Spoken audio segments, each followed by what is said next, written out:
Okay, what's going on, everybody? My name is Mang. Welcome back to solo role Mangging. Late start today. I had switched computers since the last one, and so I had to reset up everything for this. And part of that was I'd again forgotten to save my character sheet, either of them, so I had to completely remake Brianna's sheet, which wasn't too tough. She didn't level or anything. The only thing that really happened to her was that she got broken ribs from the first encounter with the snakes. And I think she was given a totem of restoration and a totem of prowess to use whenever she feels like it. Yeah, Garland, I had to re-level up because that all got changed. So I couldn't remember exactly how I had leveled him up and what I had done during all that. So I know I had taken D8 for magic because that was important. Hey, Durden.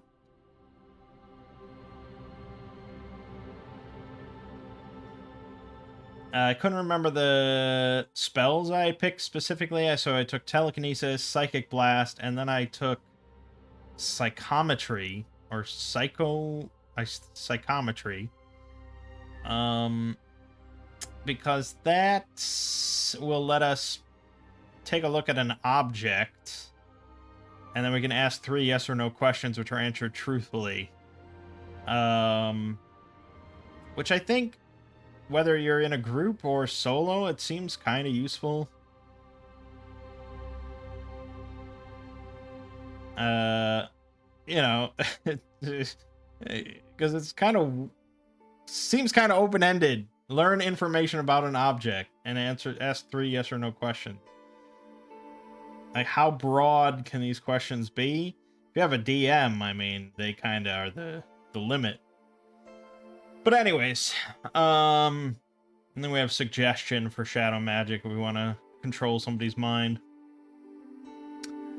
And so when we last left off, you know, we had gone back to Guthwald and recuperated after our failure. And then we had hired 4 strapping young men. A couple of them with shields, couple of them with short bows, but all of them using with long swords. 30 silver a day for each of them. So I assume this trek won't take dungeon, unless you're in a mega dungeon or something.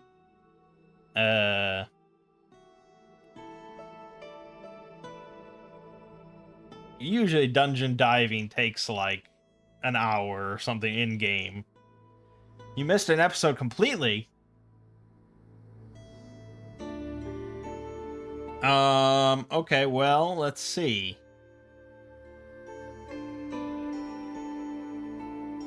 At the start of the previous episode,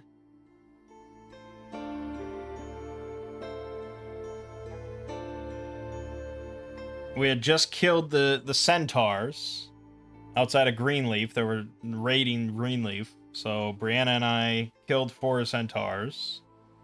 And then we went out looking for the tomb that the centaur leader wanted us to find. And we ended up in like a swamp area where we ran into 2 giant serpents. And things quickly became quite dire because Brianna could not handle 2 giant serpents attacking and like grappling her and stuff. So things looked pretty bad. And the real problem was we kept on failing our spell rolls to send the snakes up into the air. Until eventually we succeeded and we sent one up into the air, but it was the one that was kind of grappling Brianna at the time. So they started falling 240 feet. I flew up into the air to get away from the other snake. And I tried to catch her in midair. Of course I failed. So then I had to use another portal spell to kind of teleport her back to safety. And then I flew over and got her on the horse, and we rode back to Guthwald. She had broken some ribs. So that means that she has permanently 2 less health.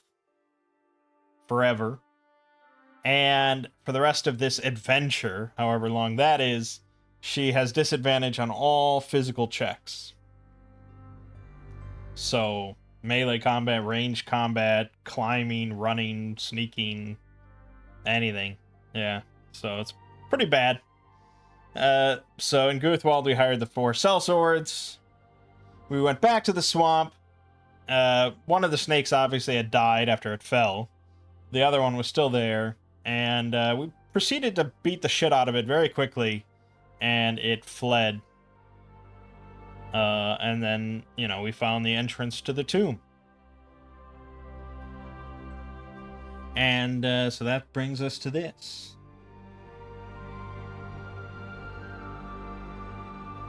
Lots of excitement, yes.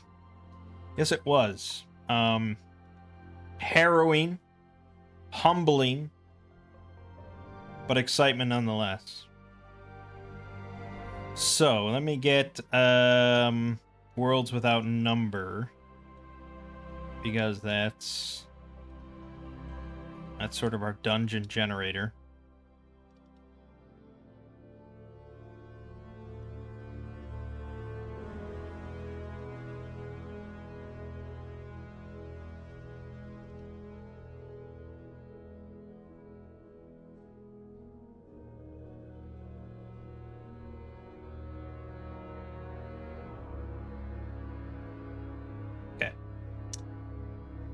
All right, so I needed an ego check after slaughtering those centaur. Yeah, I mean that's pretty much what it is. Certainly not the first time one of my characters needed and got an ego check. I'll say that. All right, so the sellswords are not really going to take point. Not without, like, forcing us to do pretty regular, like, morale checks.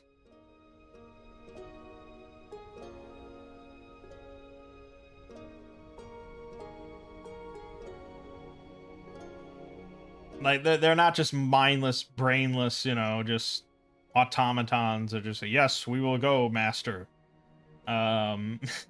They're getting paid far less than we stand to gain from the dungeon. So they'll participate in combat, but they're not gonna, like, go lead, you know, take point. So normally Brianna, of course, would take point because she's the armored, shielded soldier. But she's kind of beat up. So I guess Garland's going to take point. And we'll assume that at least a couple of the sellswords, the ones with shields, have torches that they can hold. And we descend down into this mucky, wet, nasty tomb. So our entrance is here on the west side. And, yeah, I mean, obviously this dungeon map is not of a typical tomb layout. And I picked it because I thought it was kind of a decent size, but I wonder if we can maybe find something that's a bit more of a tomb. I just, you know. It's usually the difference between, like, tomb and cave is, in my mind, a tomb is going to be very, ordered. There's going to be sort of a logic to the room layout and the design. Whereas a cave, you can kind of just sprawl around. It doesn't matter too much.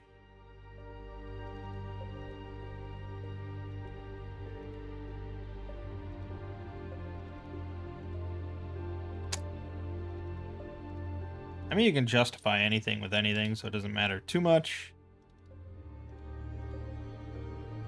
But yeah, I'm definitely seeing a lot of caves in my folder here.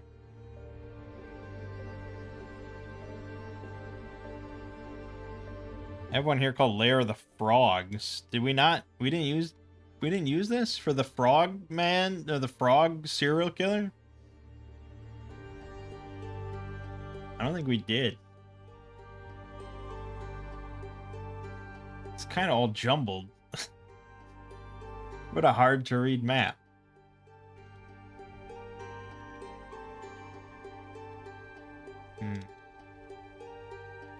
Yeah, I don't know. I'm not finding much else that's of a good size and layout. So we'll probably just stick with this and just... This one actually would be perfect, but I had already used it for the one in the desert where I rescued that other centaur. This is like an actual tomb. This one makes sense. I shouldn't have wasted it on that little desert dungeon. But it looked too good.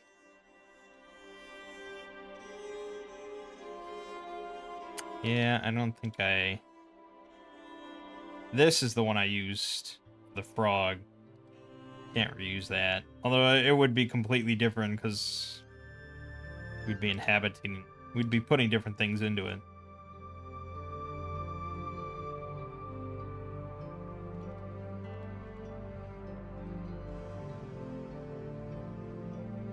The rad ruins. Look at that. It's like irradiated. That would be quite the curse that this centaur's put on.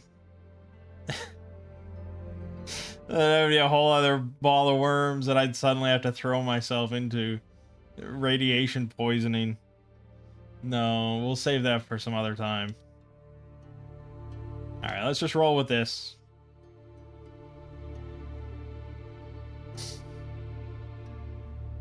There is some ordered stuff here. I mean, there's obviously a cave system.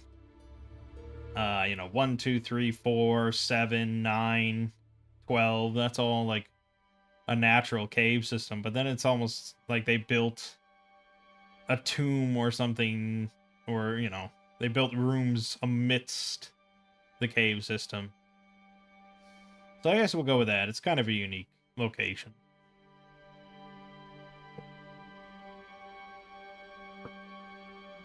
Leaking nuclear core. I mean, you know, it's very old school, like old school D&D to just throw in like sci-fi elements and stuff like that into the game, but we're not quite ready for that just yet. I do want to kind of introduce like the society, you know, the Society for the Containment of Paranatural Phenomena. So at some point. But no, this is just a tomb for now. So let's figure out what's in this first room that we descend into. I think there's a decent chance that there could be just creatures lurking out here. This wasn't like super hidden. And obviously there were giant snakes right outside, so... Let's roll a d8. We got a 6. So it's a distractor. With no treasure. That basically just means that there's just some nonsense in here. It's pretty much empty.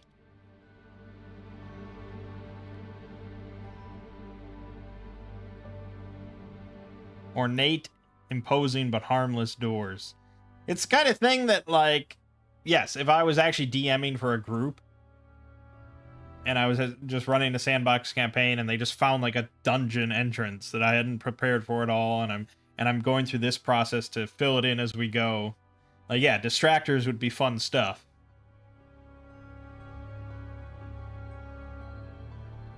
Because the players don't know that it's a distractor. Whereas I know that it's a distractor, and it's harmless doors that are meaningless. So I could kind of role play it out, I guess. But that's not really what we do here.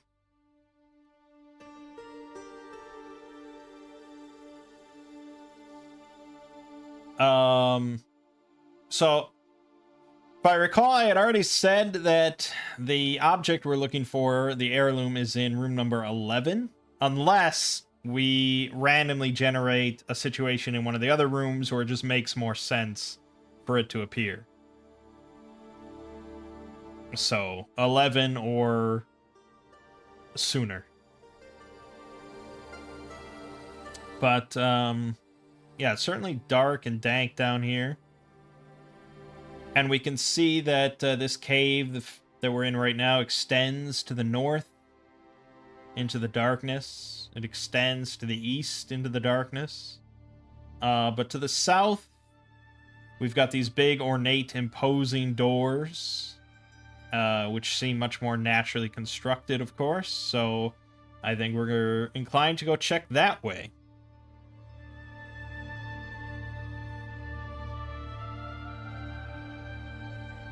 So the doors open, of course. There's nothing. They're harmless doors. We could lock them, but you know,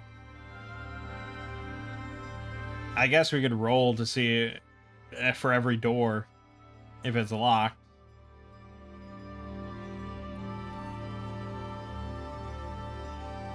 I don't know. Sort of think of like, why would people lock certain doors? Would they lock this tomb?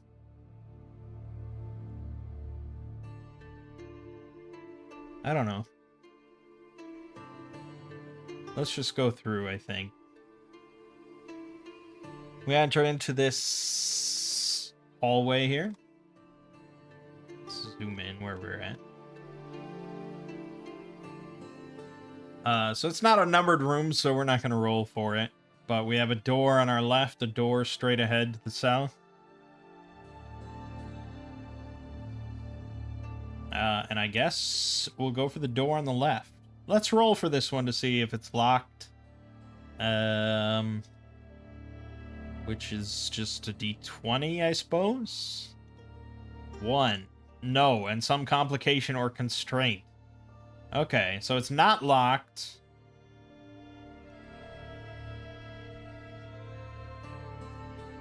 But it's jammed, or I don't know. Jammed, I suppose, is the most obvious boring answer. I don't know if we can come up with something more interesting than jam.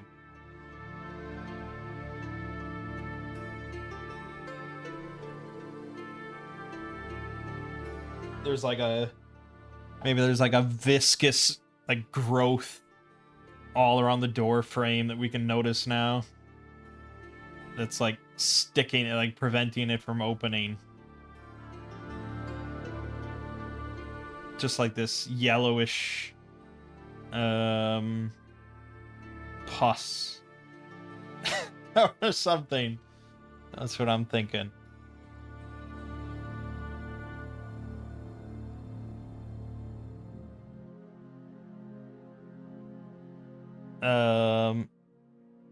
Which is pretty bad. I mean, we maybe don't even want to open this door or try and force the door. Who knows where this yellow pus is coming from?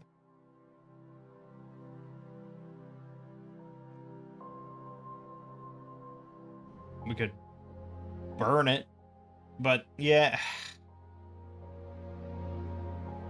Fire is just such a common response, especially I think the newer like an RPG group is. I think they're more inclined to just go for fire as an answer for everything.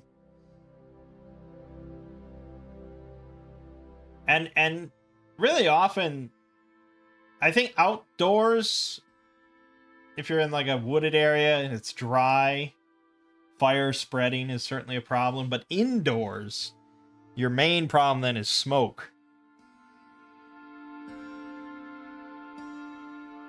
I mean, like, smoke damage, and then, of course, like, breathing in smoke. I mean, smoke takes a long time to clear, especially when you're in a dungeon or something. Like, just, you're gonna be out of that dungeon for a while.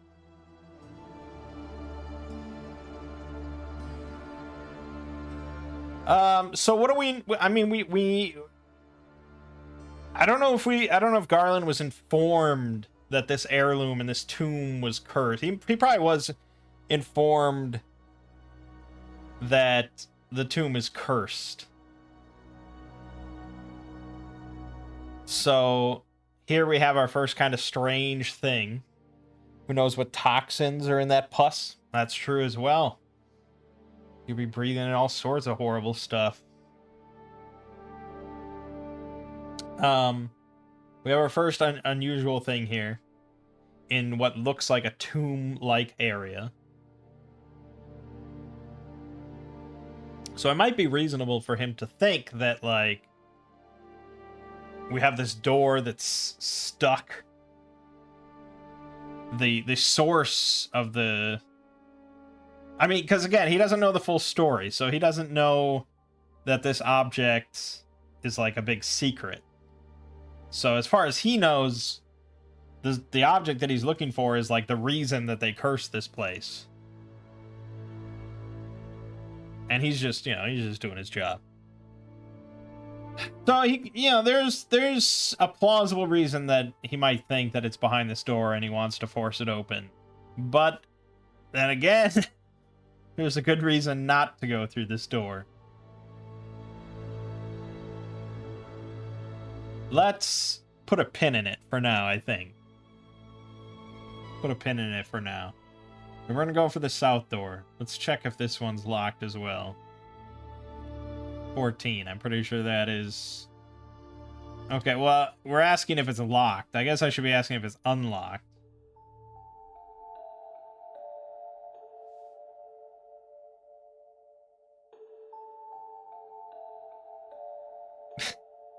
It basically just got, like, the... So now this one is locked, but there's a complication. It's basically the same thing as, like, no, it's not locked, but there's a complication. So it's just like, yeah, this door is also jammed, but it's not locked. Or it is locked.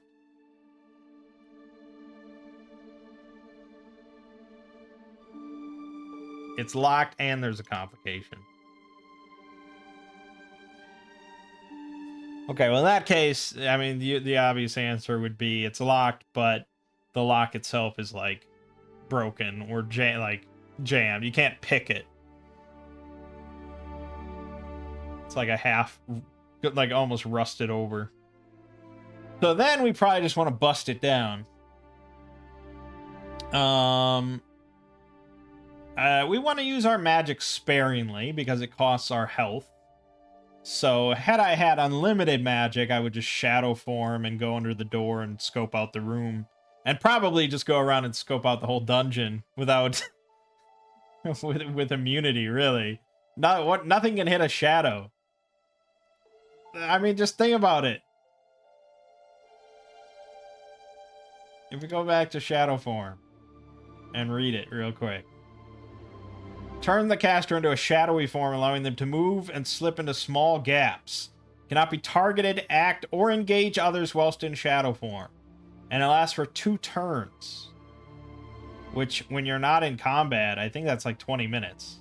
So for 20 minutes, I literally can just go anywhere I want with impunity. It reminds me, I think we were playing 4th edition D&D. I was playing a Scion. And I can't remember if it was just something that was just built in. I think it might have been just like built into the game. I can't remember. But I had this ability to just like project myself psionically. And then I could just kind of like send out this projection wherever I wanted. And we never had any trouble just like scouting out anything ever again, because he could just like go through walls. I could just go anywhere with this projection. It was like so obscene. I think eventually it was banned or something like that because it was just ridiculous. Shadow form, at least like a DM could be like, oh, you enter an anti-magic field and you suddenly turn back into your normal form, or something like that. And it's like, well, fuck, I walked into that. But the projection, like, I was just sitting at the start of the dungeon in safety, projecting myself. Locked and booby-trapped. Okay. Yeah, I guess that's more interesting. We'll come up with some sort of trap. So, as for it being locked, alright, I mean, let's just tackle that first. We have encountered a locked door for the first time ever. No one has any lockpicks.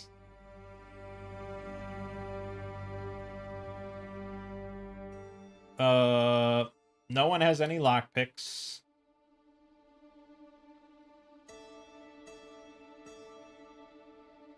No one has, like, a crowbar or anything like that.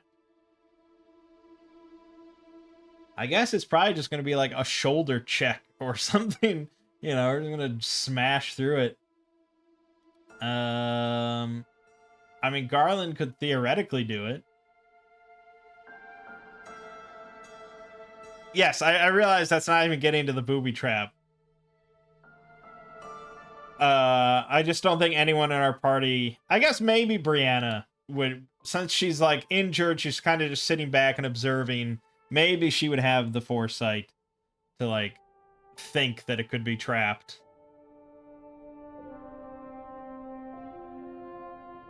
So let's have her roll a senses. She does not get disadvantage. This is not a physical check. So we'll just see what she gets. She rolls a 1. So she's still kind of dazed, and it's dark, and we've never encountered a trap. Just like, yeah, it seems fine. Okay. Well, then Garland is going to try and shoulder check the door. Let's set the DC for this at... Nah, it shouldn't be too high. It's a wooden door. I guess I'm deciding at this point that it's a wooden door.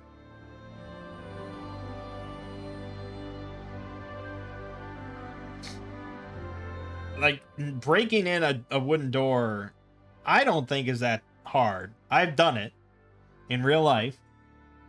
It took one good kick and it was done. So based on my experience, I guess I'd set it at like a 12 DC. Let's go for it. We rolled a 2. Okay, so we got a total of 6. The Garland is...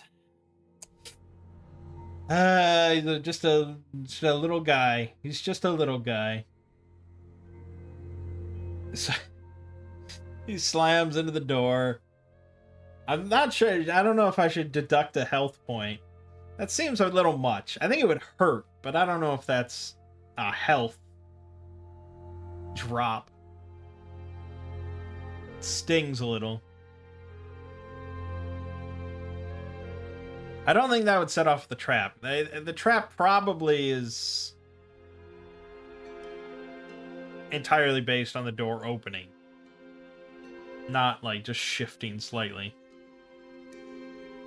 The thing is, though, here's the thing. And this goes for almost anything when you're DMing any RPG.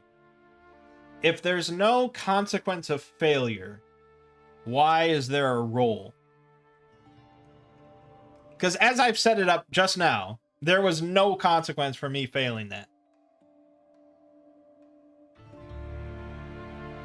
In which case, you know, obviously I would just try again, because there's nothing impeding me or doing anything to me that would make failure a consequence. And I can just keep trying over and over until I succeed. In which case, why is there a roll at all? You could just say, yeah, you get it. Now, the one thing that you could say as a consequence is that I am making noise.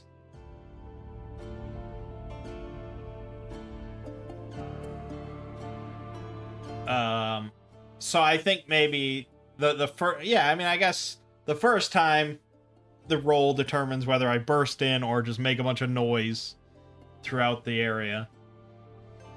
After that, I mean, I guess you could keep rolling to see how much noise you make, but I think a reasonable DM would just say, like, yes, anything that could hear you has heard you. Now, since I don't know anything else about the dungeon as a DM, that's kind of a problem, because I don't know what has hurt me. Roll to see if you dislocate your shoulder. That seems kind of severe.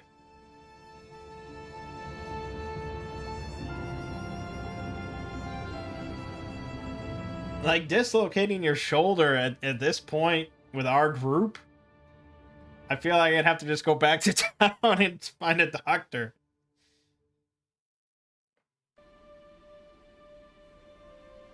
Which I guess, I mean, maybe that's realistic. Okay, so we may as well, we've rolled once, we may as well keep rolling then, and we'll see just how long it takes us. Second attempt, also a failure. I think the cell swords are probably chuckling to themselves. This little shrimp trying to break down a door. Third time, I fail again. Okay, we're getting all the bad rolls out of the way. It's all right. We're making a tremendous racket. Brianna's probably really shaking her head. Okay, there we go. Finally, barely, we break down the door. We've made a lot of noise. We should probably do like a random encounter roll or something.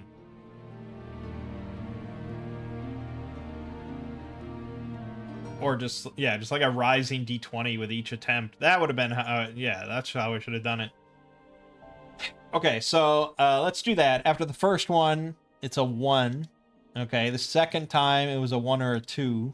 Okay, the third time 1, 2, or 3. And now the fourth time 1, 2, 3, 4. Oh, there it hit. This is quite a shit show in that case. That was really unfortunate. Because that means we have 3 things happening.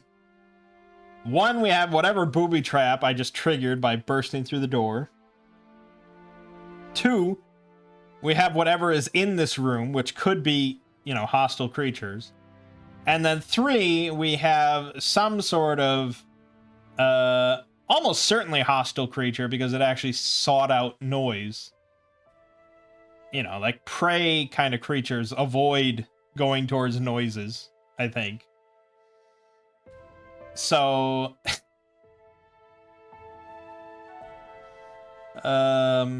yeah, not great. Let's start with the booby trap. We need to decide on how exactly this manifests. The basic traps that you're gonna see from like breaking open a door in a dungeon, some sort of tripwire that drops something on you or sends a heavy object flying into you, or I guess blow darts coming out of the wall. There could be a pit trap on the other side that we now tumble into. A lot of different horrible things that could have happened. I mean, they could drop vials of acid onto our head.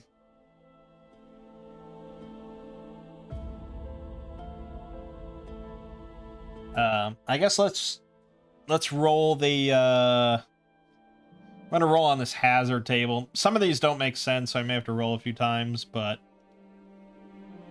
a contagious disease is on something here. Oh my god. Well, we know that the noble that was buried here was an extreme asshole, like of the highest order. So maybe his whole noble family was all just fucking monsters. And they figured at some point someone's gonna come down here grave robbing. And so they set up some nasty ass shit. And so they've put like anthrax on a blow dart.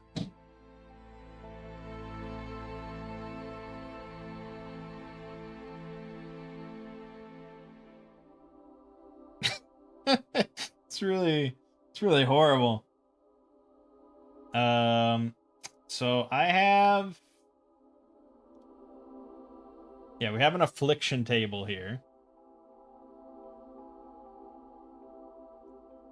that has various afflictions. I guess we want a disease.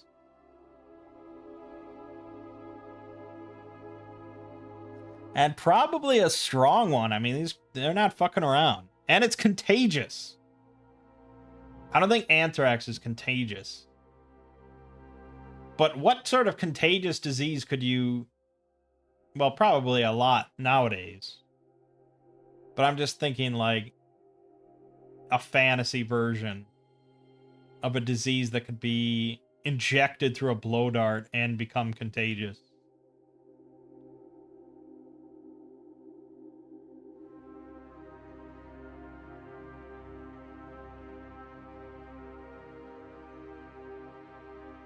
Like, leprosy isn't, you can't inject leprosy, could you?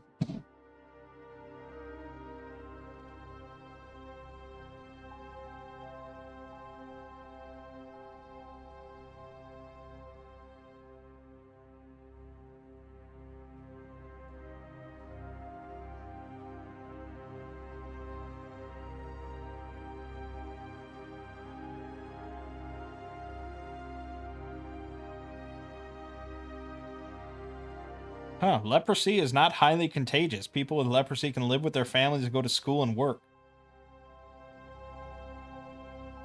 It's wild.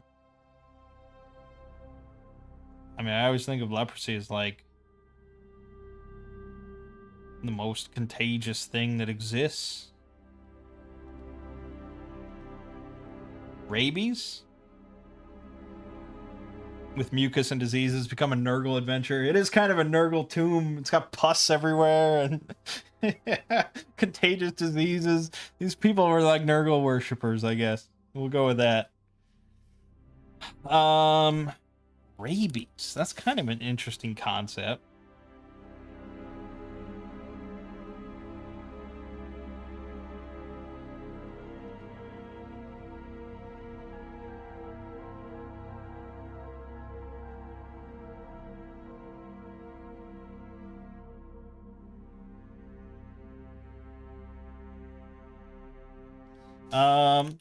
I mean, we could go with something like real world and just throw it in there, but usually there should be like, I know D&D has a list of a whole bunch of diseases. Yeah, here you go. Cackle fever and blue rot, frigid woe, mad monkey fever. It drives you to madness. Holy shit.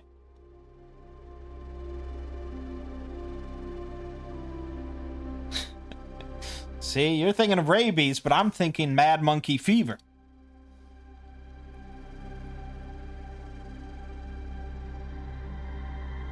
Mad monkey fever. How long has that been in D&D? Never heard of that.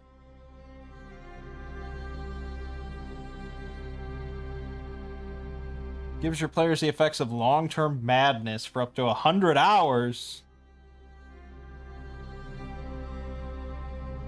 Make sure to reserve this for high-level adventures. Be prepared for some unique interactions when they can no longer speak or develop severe amnesia. Okay.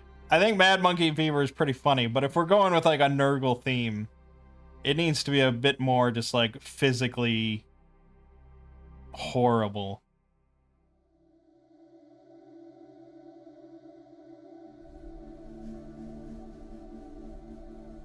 I do like Mad Monkey Fever though at some point.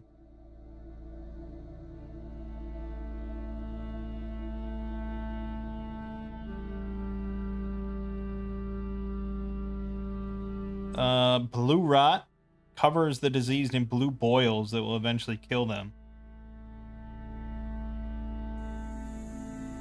Alright, I kind of like that. Gross pustule, yeah, exactly. And these are blues, so it's striking and fantastical. Alright. We'll go with blue rot. That sounds cool. Okay, so the horrible, noble fucks that made this tomb have trapped this door to fire a blow dart coated in blue rot to anyone that barges through.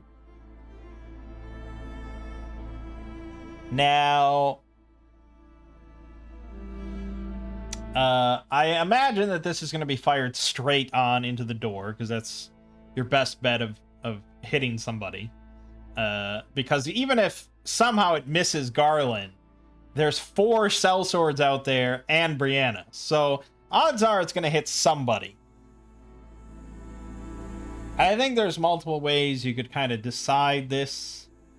Whether you want to allow the players a chance to avoid it. Using like agility. Or you just want it to be like, you know, an attack maybe versus their armor.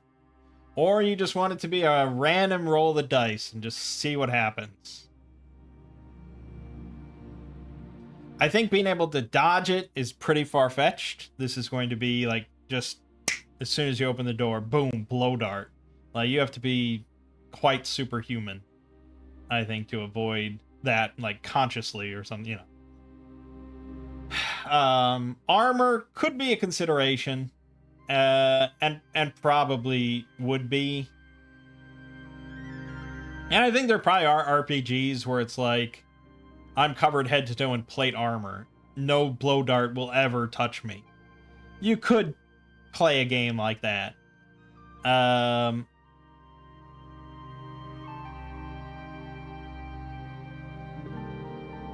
yeah, I don't know. I mean, we don't have... None of us are covered head to toe in plate armor, so it's kind of a moot point. I lean towards just a random roll of the die, just to see. But I guess maybe it should be like an attack roll. Just because armor probably could contribute to you not being affected by the actual dart. So we'll make an attack roll. I think it's pretty fast, pretty straight on. So I'm just going to roll a d20 plus a d8 versus my defense. I think it's pretty likely that Garland does get hit with this as he bumbles through. There you go, 14. So yes, Garland gets hit with this horrible dart.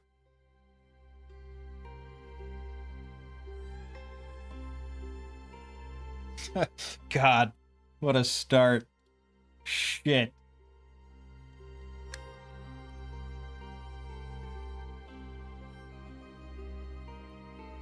It probably does damage. Let's roll a d4. 3 damage. So that hurts.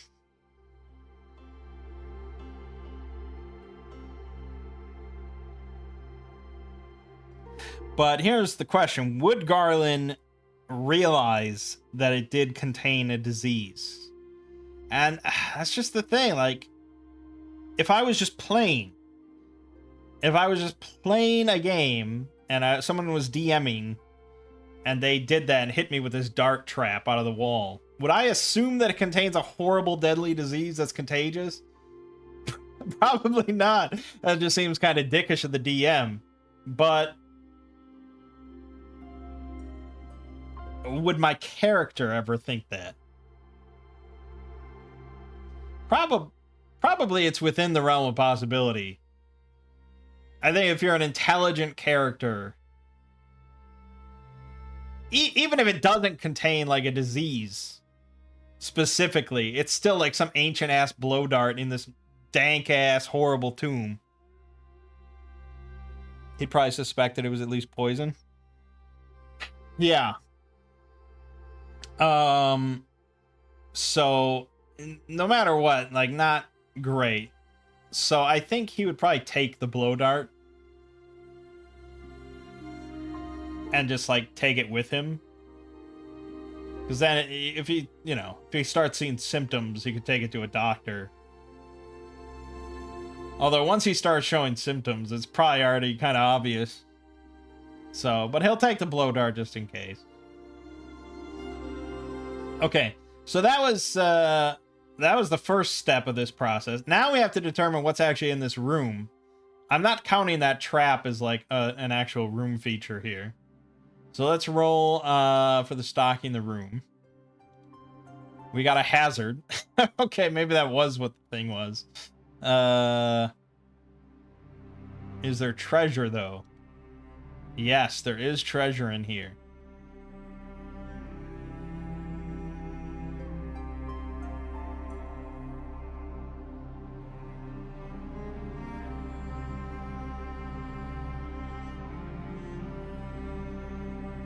Okay. I rolled on the treasure location thing. It's stored in a visible chest or coffer. So I think that's probably also trapped then.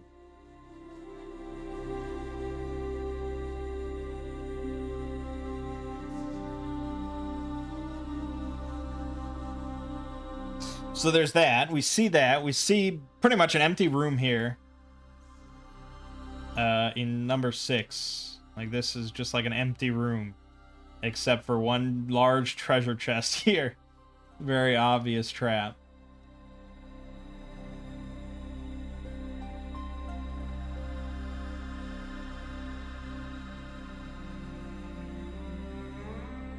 You know, these nobles, they just assumed everyone else was completely stupid and greedy, just like, you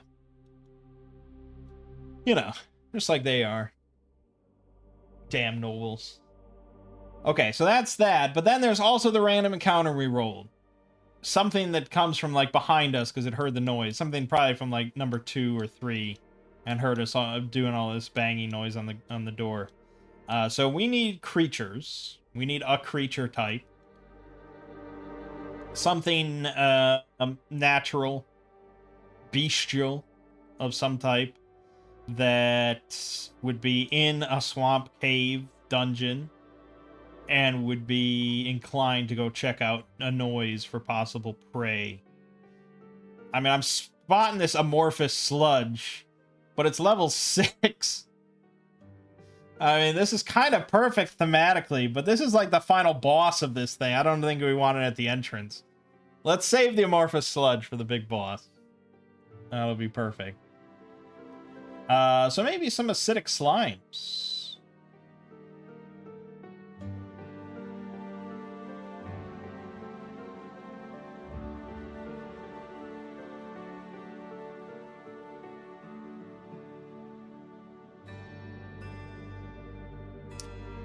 Seems kind of tough. They have immunity to weapons. Shit, I mean, they would slaughter us.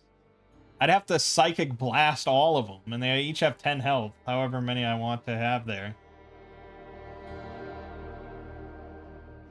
I guess they only appear in a group of up to 4, so I suppose it's theoretically doable. And the guys do have torches. Amorphous and ooze. What are these things you're saying? Ooze attaches itself to a victim, must be killed before it's released. Damage is caused equally to ooze and victim. Oh god. And amorphous. Has no distinct shape, can amend and alter its form and squeeze through gaps. Alright, let's go with, you know, we're kind of keeping with this weird Nurgle theme. Of just, like...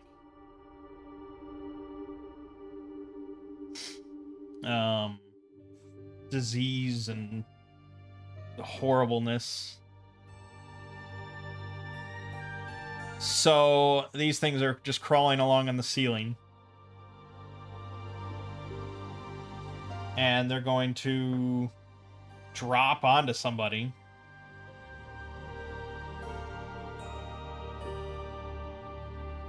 So let's figure out how many there are. D4. Of course we got 4. Why would it be any less?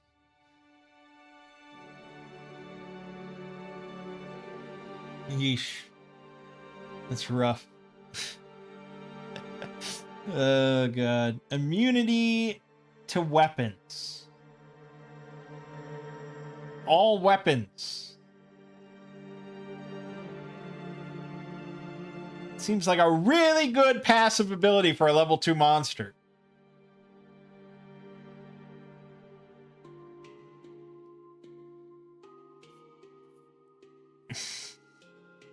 Okay, well,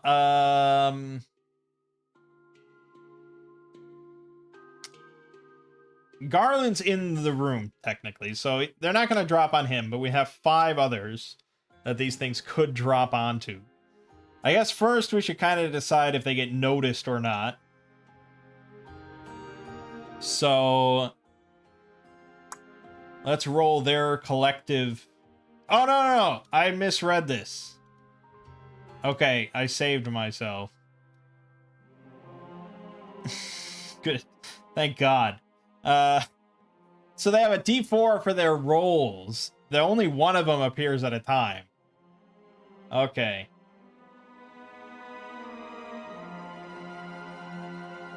That's a lot easier. Whew. I almost walked into something real bad there. Okay, so one of them. Let's roll his kind of stealth roll. His agility roll. Alright, he rolled an 8, which is pretty bad. And then we'll roll for Brianna and the sellswords collectively to see if they notice.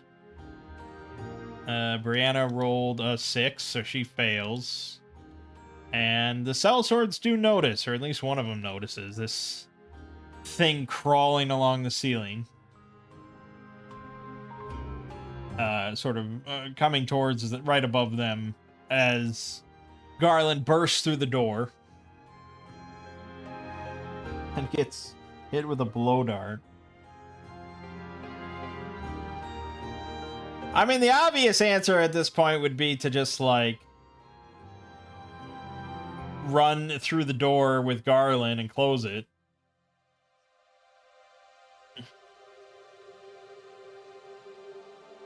But sellswords, you know, they're not the brightest bunch. So I guess the ones with bows would probably just, like, start shooting it.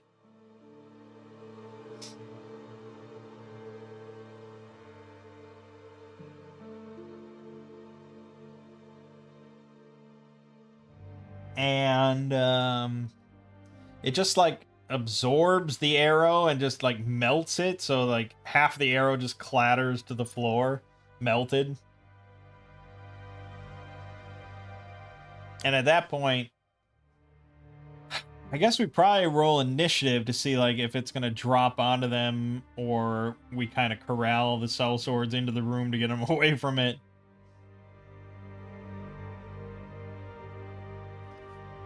So let's go into roll 20 real quick. Let's roll the Ooze's initiative. You rolled pretty well, 17. The sellswords, 9. Brianna, 6. And Garland, 12. Okay, the Ooze is definitely going first, so we're in it now.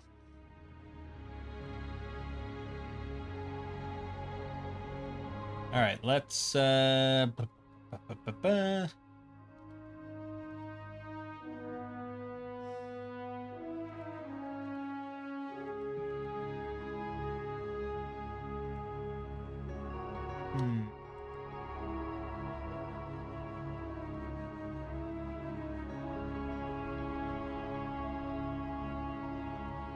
I'm not super familiar with roll 20. Thank you.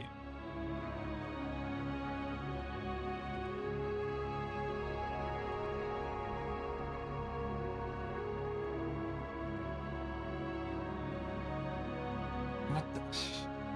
What part of clear drawing and oh, not. I see.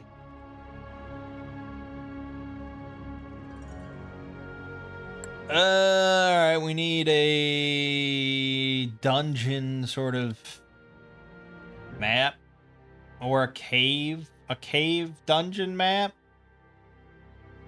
It's all gonna be, yeah, we might have to just draw this because otherwise we're gonna get confused as to what's real and what's just a map.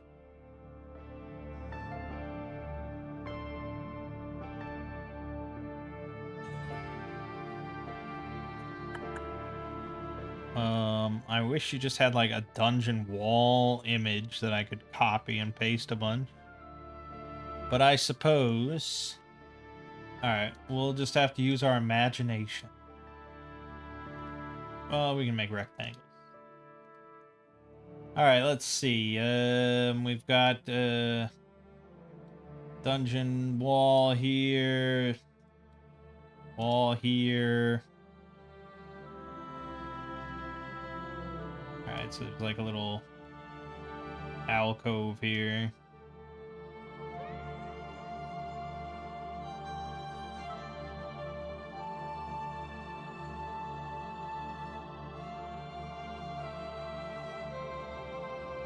Yeah, I don't know, something like that. I don't know, there's a... That's a shitty design. This is, you know, the door here. And then out here is the cave wall. And, oh, no, there's the hallway. Okay. Then we'll just have the hallway be that. Well. No, that doesn't make sense. How do I undo?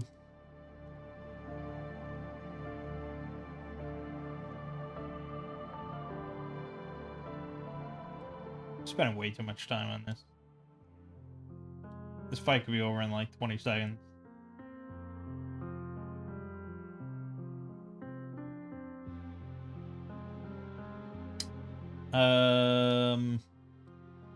Okay. There you go. That'll work. And then, brown, shit, door, brown. Boom. Well, this door's open. I guess that door was also open. Whatever, it doesn't matter. We know that it's open. It's all good. Okay, so Garland's in here. Brianna's milling about. The guys are all milling about a bit. And then we need the ooze. The ooze.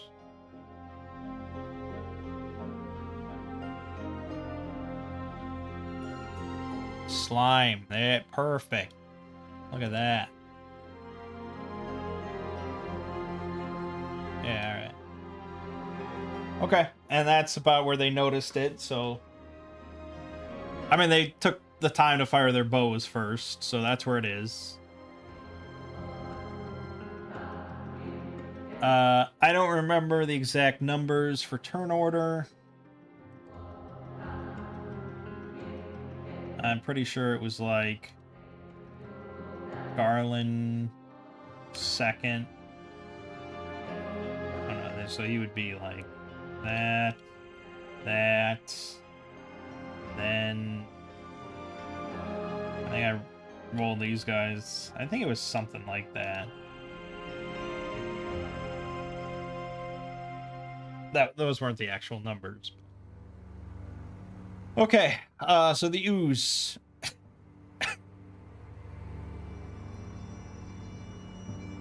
The ooze is going to shimmy over above this guy and drop down onto him.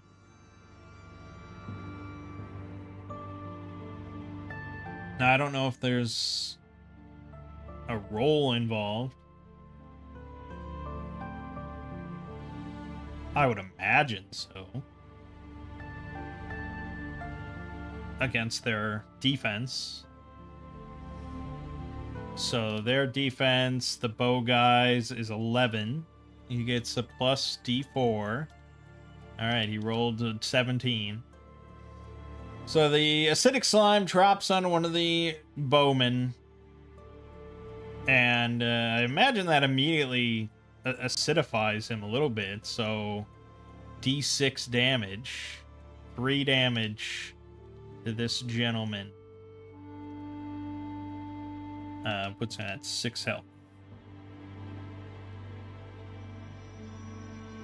You 6 health. This thing at 10 health. Okay. So now that it's attached,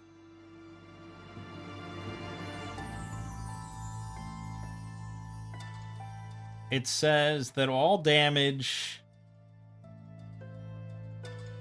must be killed before it's released. Damage is caused equally to ooze and victim. I think what that means is, like, if we use our torches to, like, try and burn it off, half the or the same amount of damage will be dealt to this poor bowman. I would say, as a DM, of course, I'd make an exception for, say, Psychic Blast. There's no reason that that would hurt. The ooze isn't in this guy's brain. They're not linked mentally. Not yet. But yeah, Psychic Blast, powerful mental blasting at the target, ignores any damage resistance, which is pretty great.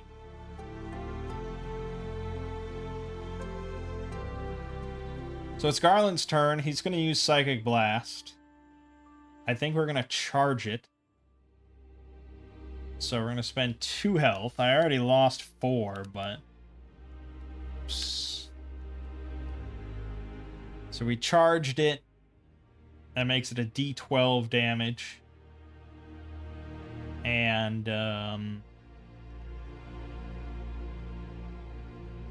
we have to roll my magic versus his D4. My magic is going to be 18. Very good. Versus his 18. Okay. Well, it's still good enough. Just barely. Good lord.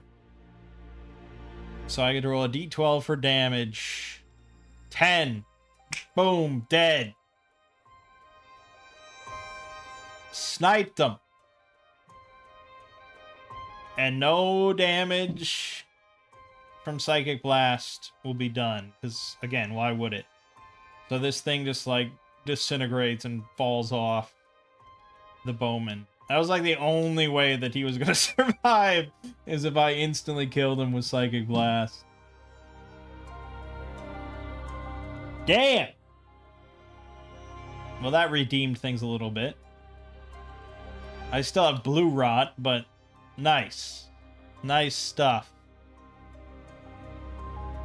So now we could harvest that slime, I guess, to get slime. Which we could then use to create an alchemical concoction or enhance a piece of equipment with the traits of amorphous, immunity, or ooze. I guess you could make a slime potion that would give you... I don't even know. I mean, that's really just like player creativity. Could you make a slime potion that would make you immune to weapons? I guess I'd probably allow it. Like, short term.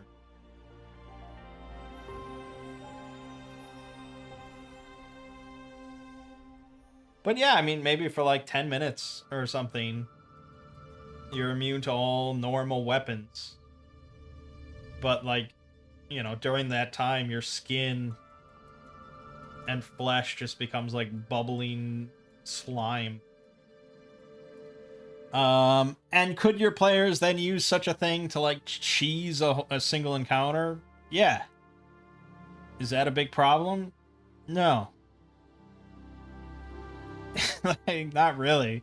As long as the players have fun, who cares? Anyways.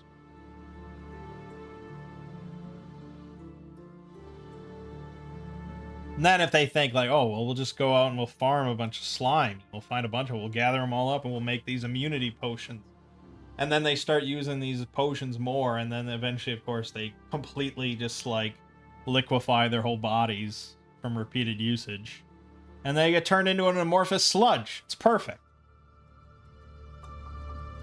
Anyways. Okay, so Garland's not going to think too much about the blow dart. and any poisons or diseases it might hold. Nothing is going to immediately affect him anyways.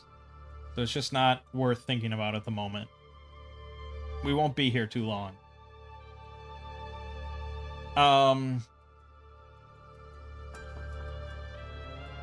So as for this chest, I think now that they have the knowledge that there are traps in this place,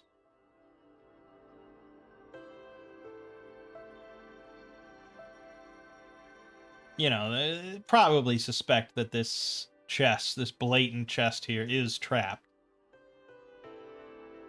But do they want to do anything about it?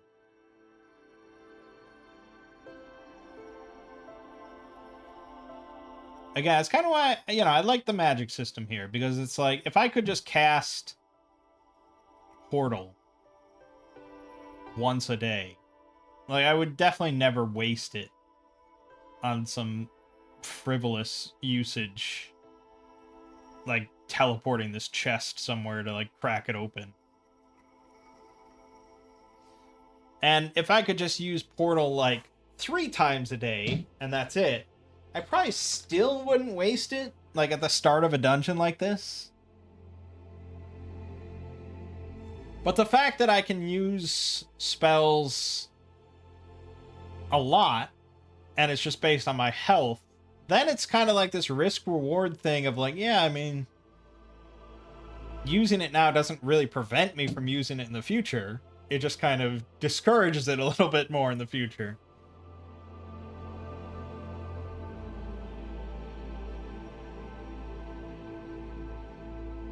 I don't want to determine what the trap is until I do something about it, because I don't want to influence my own decision here.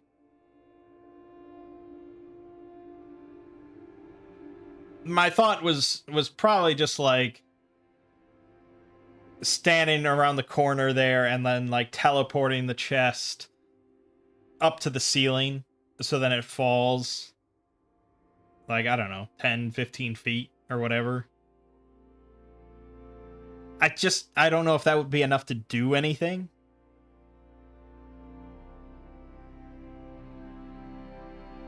I mean, Garland doesn't have a great deal of experience with traps.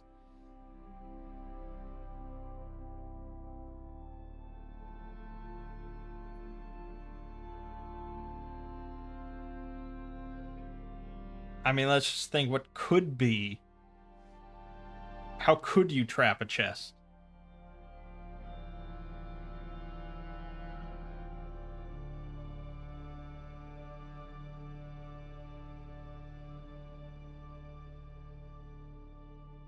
I guess again, the first thought that came to my head, especially going with the theme,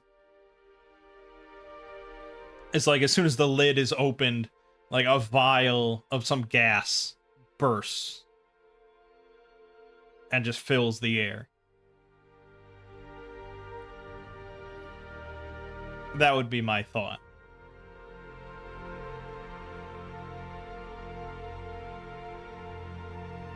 So the bummer, because now that's what it's gonna be, and I didn't want to influence my decision before I did anything.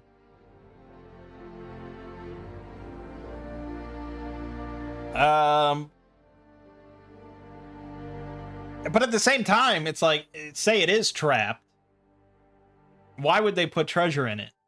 You know, that's the same thing as, like, why, you know, these nobles just want to fuck with people. There's not gonna be anything in the treasure chest.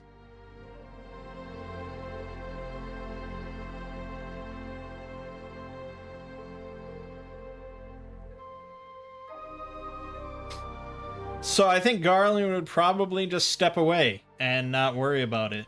But would Brianna step away, who's in this for the money? She's a mercenary. She wants her fucking money. So let's roll on the table of just, does Brianna turn around and go to open the chest? 17. Yes. Straight up.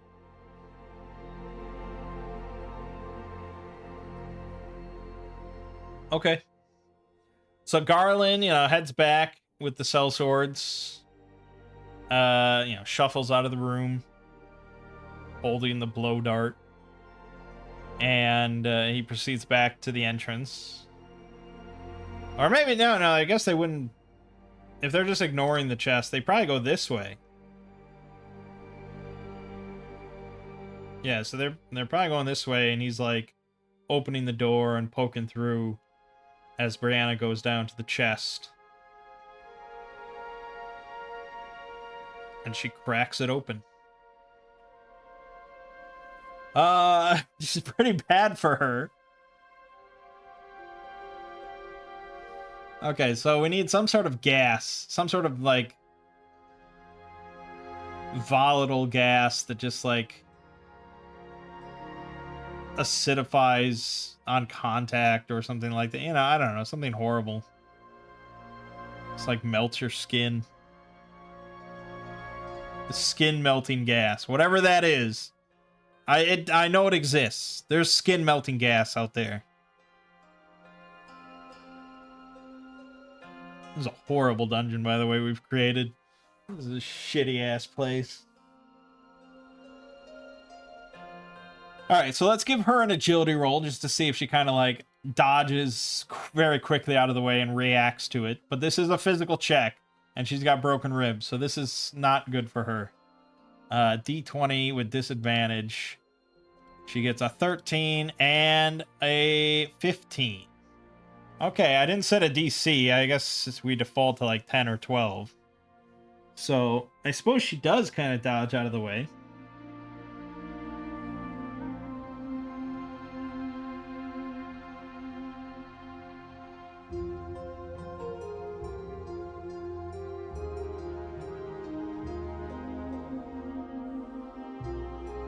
And I feel like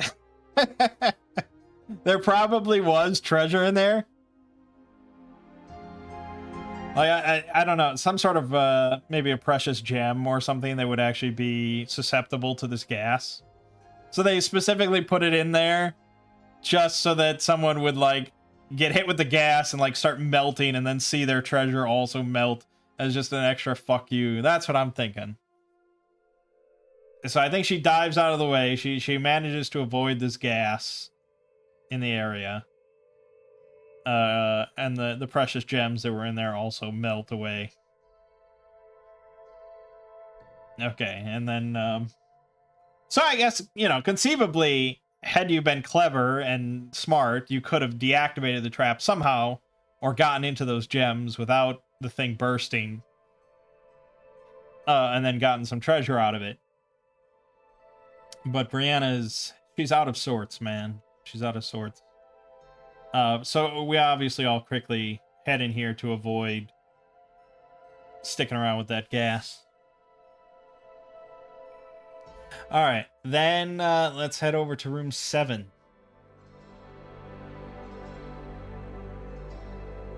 And let's roll for room 7.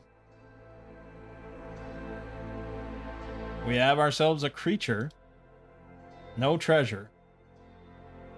Okay, creature, no treasure. We need something else. Something else naturalistic. Doesn't have to be a slime or an ooze. But something that kind of fits the theme or could be morphed to fit the theme. Some sort of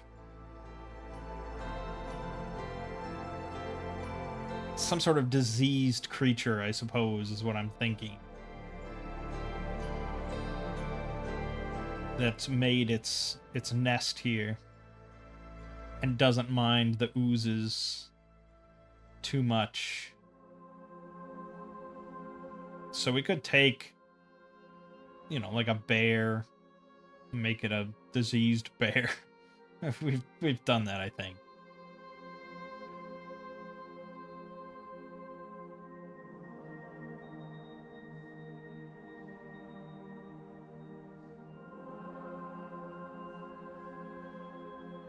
Death worms.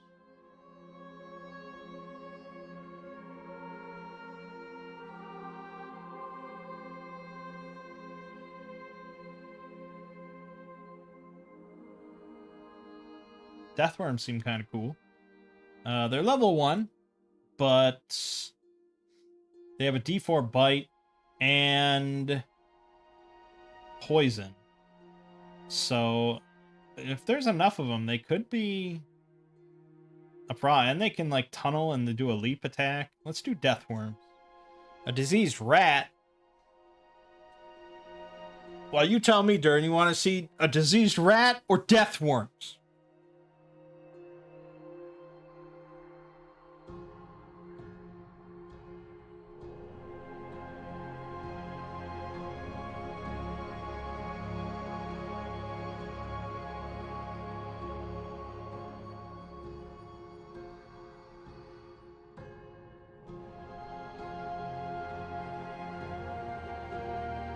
Deathworm. All right, good. So let's see. They appear in D8. There's 7 of them. Good. Nice hardy number. These things can tunnel through ground, and I imagine the earth here in this cave system is a bit softer. It's not like hard rock. So they're tunneling through here. We can kind of see their holes. And if I was DMing, I would say as they enter this room, they see a number of like tunnel holes throughout the area.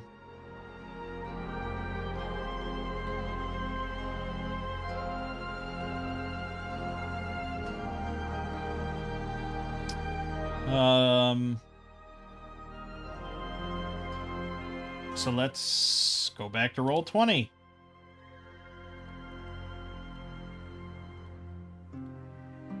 And we need to like draw this room here. Just freehand it. Okay, it's, you know, it's like this and this, something like this. It's like that, essentially. And then there's a couple big rocks here. So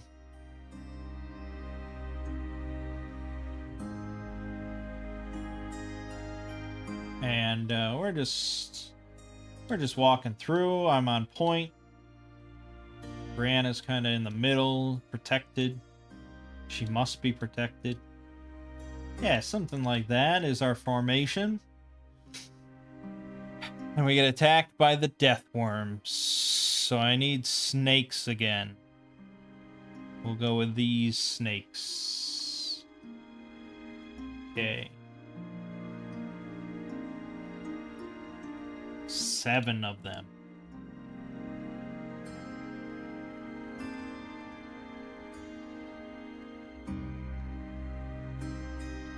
Yeah. Okay. And they're not actually on... I wouldn't even put them on the board at the start. Like, I would just have players roll initiative and get, you know, get their hearts racing. You said rat is the first thing in your head.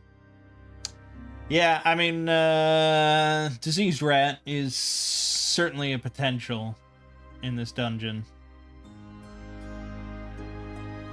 So let's roll initiative for... We gotta roll for everybody now. We got such a big party. Let's roll for all the snakes. I think they're just a straight up D20. They're not too interesting.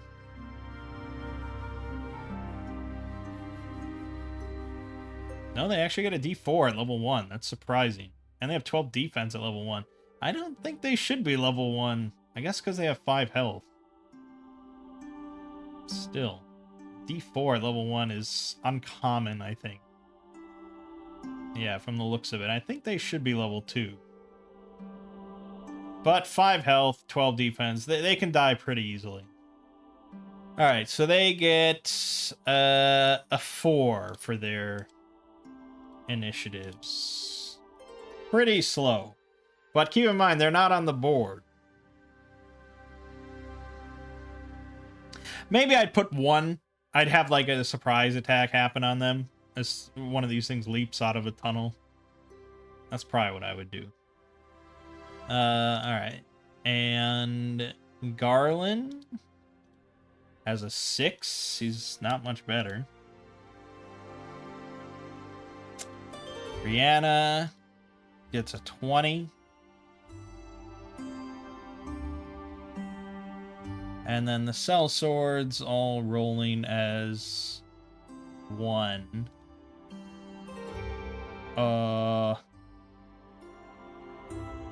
Did we decide? Oh yeah, they're level 3. They should have a D4 as well. Well, I rolled a 20 again? I rolled a 22 again? Twice in a row at 22? The odds of that seem pretty slim. So much so I don't even trust this thing. There you go. You get a 5. That's what I think of your dice roll.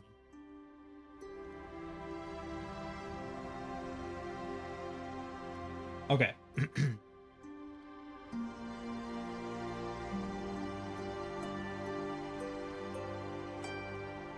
Show.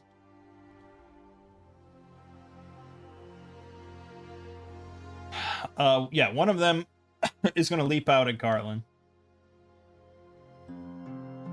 Try and bite his ass. So it gets a D4 against his defense of 11. It rolls a 16. So it definitely bites.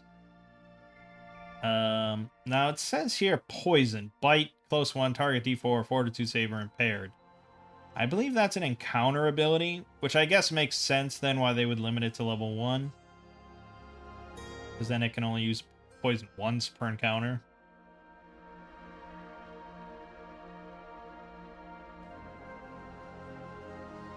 Although I'm not really sure. It doesn't say it's an encounter ability.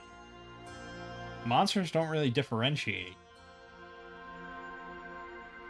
So maybe it can use it as much as it wants. Maybe it's just a part of its attack. That's probably how D&D would do it, I guess. Yeah. Okay. Then, yeah, all their attacks will be poison.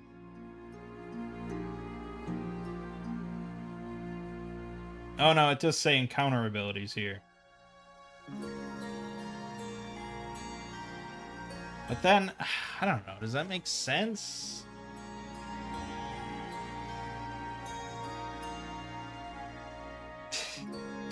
Well, I mean, snakes only have so much venom, right? So they can't just spew out venom forever every time they bite. So I guess I'd say they can only do it once per encounter. The only question is, like, for characters, you can do a number of encounter abilities equal to your level each encounter, spread across all your encounter abilities. They could do 1, but they have 4 different abilities. Does that mean that if he sprints 1 turn, he can never do any of his other encounter abilities? I don't know, man. I didn't write the rulebook.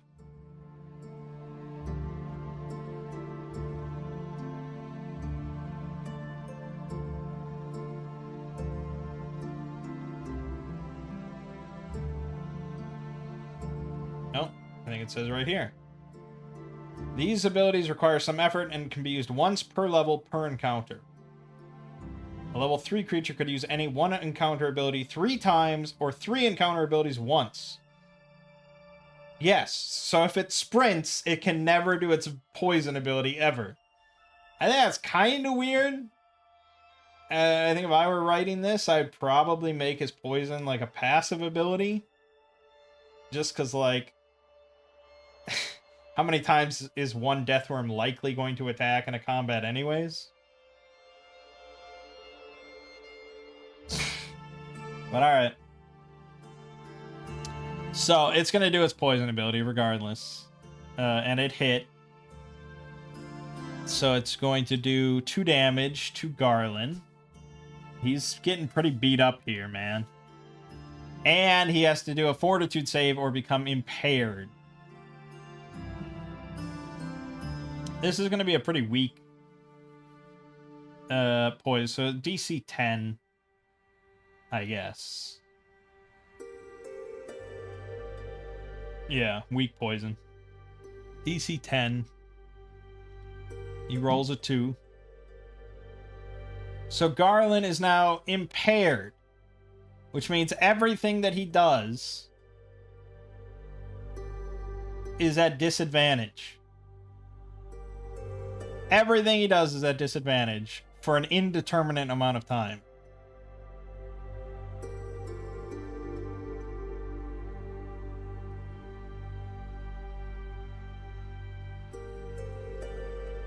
Like, I don't know how long I would say that it lasts. Like an hour? Unless you have some sort of healing item or ability or something.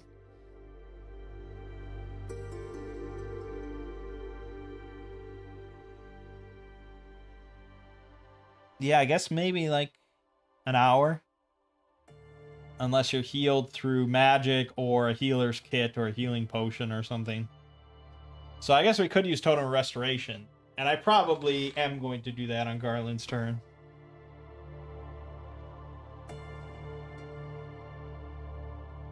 But yeah, pretty shitty. Okay. So that's that. Then Brianna gets to go. She's got disadvantage on physical stuff. She doesn't have a ranged weapon. So she'll come around here. I guess she'll just swing her sword. She's got the D6.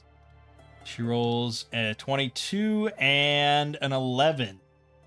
And an 11 is just enough, I believe. Nope, 12. Damn it! Sprinting just really takes a lot out of Deathworms. They don't get a lot of exercise. Yeah. Technically, they can't even, like, tunnel back into the ground if they use their poison. It's kind of ridiculous. Yeah, I think absolutely, if I was actually running this, I would make these level 2. I wouldn't change any other stat or anything. I would just change that number to a 2. It just makes far more sense.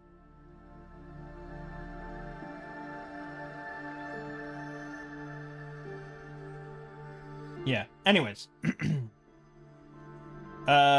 So that was Brianna's turn. Now Garland's going to go. So as a free action, he's going to use the Totem of Restoration. Boom. And I believe that's a D6 healing. Okay, so 4 back. Good. And we'll say he's no longer impaired. I think that probably is dealing with poison a little lightly, but, you know, that's the system I'll probably go forward with my family if poison ever comes up. At least for a light poison like that. He's obviously got much bigger stuff to worry about with the disease. Then for his actual action, I guess he'll try and swing at this thing with his dagger. He's never used it before, but sure, dagger. I rolled an 11 as well, so also a miss. Okay, the bow people will both fire. Dude, if we can't even kill one snake before the other 6 show up, this is a problem. This is a real problem. Okay. So the first one rolls a 12. That's a hit. Second one fails completely. So that guy rolls 3 damage against this thing, which has 2 health. Oops. Then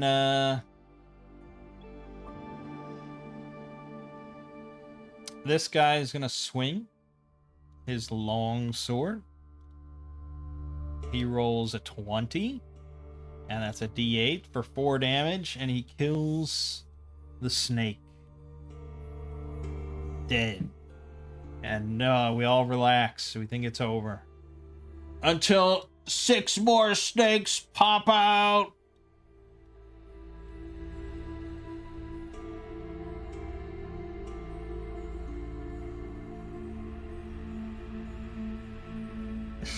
Okay. Now we get to do a lot of fun rolls. So they're all going to use their poison ability. We may as well just get it all out of the way. Because impairing your target at the start of combat is pretty useful. And the others aren't going to be able to heal. Alright, so the first one against this bowman. He rolls a 16, so that's a hit. Does 2 damage to him. So he's at 7 health. Then he has to roll Fortitude against check of 10. Alright, he passes that. Second bowman. Snake rolls an 8, so that's a miss. The swordsman here, 13 defense. That is a miss. The other swordsman, that's a 13, so that's a hit. He takes 1 damage. Down to 8 health.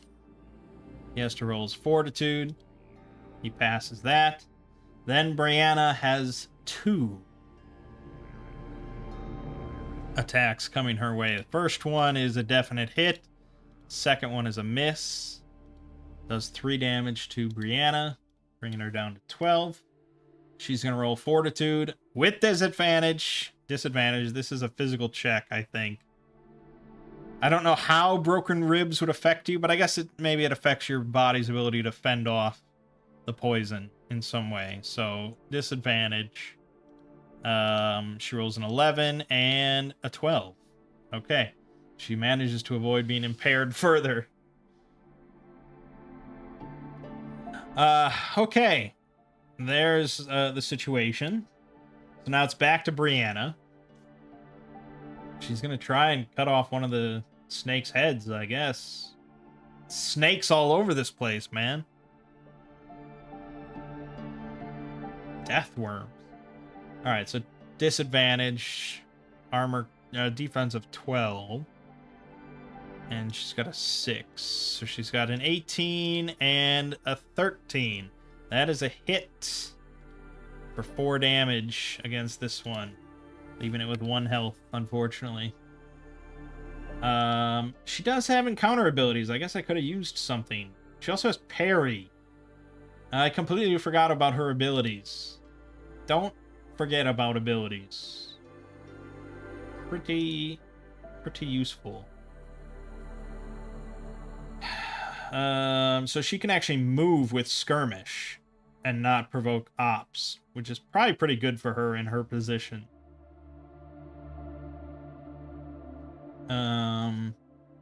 She can parry.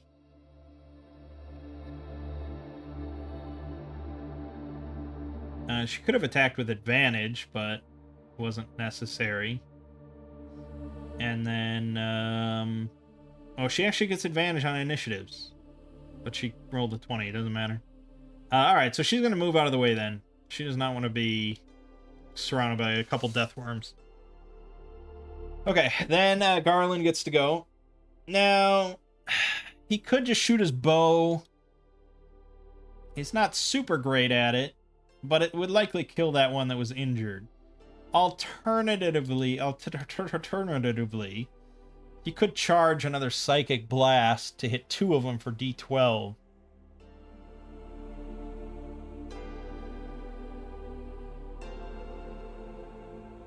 But that would be another 2 health.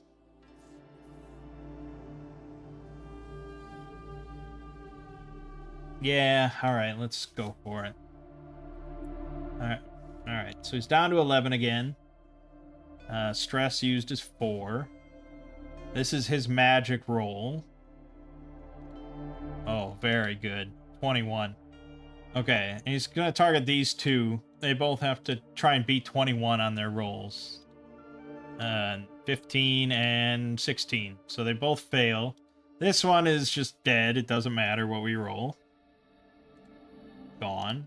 And then this one, as long as we roll 5 or higher on a D12. We rolled a 9. Also dead.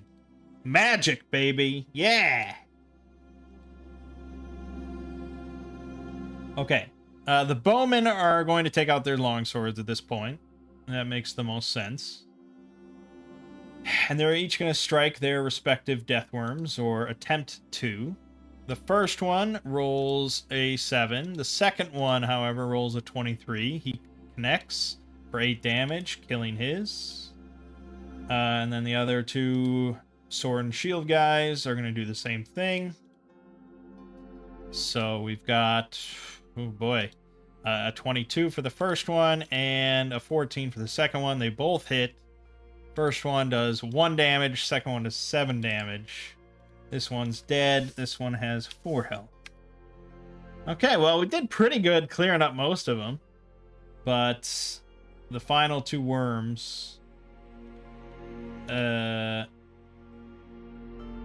realize I didn't really set up initiative, but... I guess. I mean, normally when I play, I don't do, like, strict initiative order. Like, when I'm DMing, I do it very simply. I just roll, generally, like, once for all the monsters, maybe twice if they're, like, really different monsters or if there's, like, a boss monster. But usually just, like, once for all the monsters. And then I have all the players roll, and if they roll above what I rolled, they go before the monsters. If they roll below what I rolled, they go after the monsters. And as for their actual turn order in there, they can all decide. Because all that really matters is that they go before or after the monsters.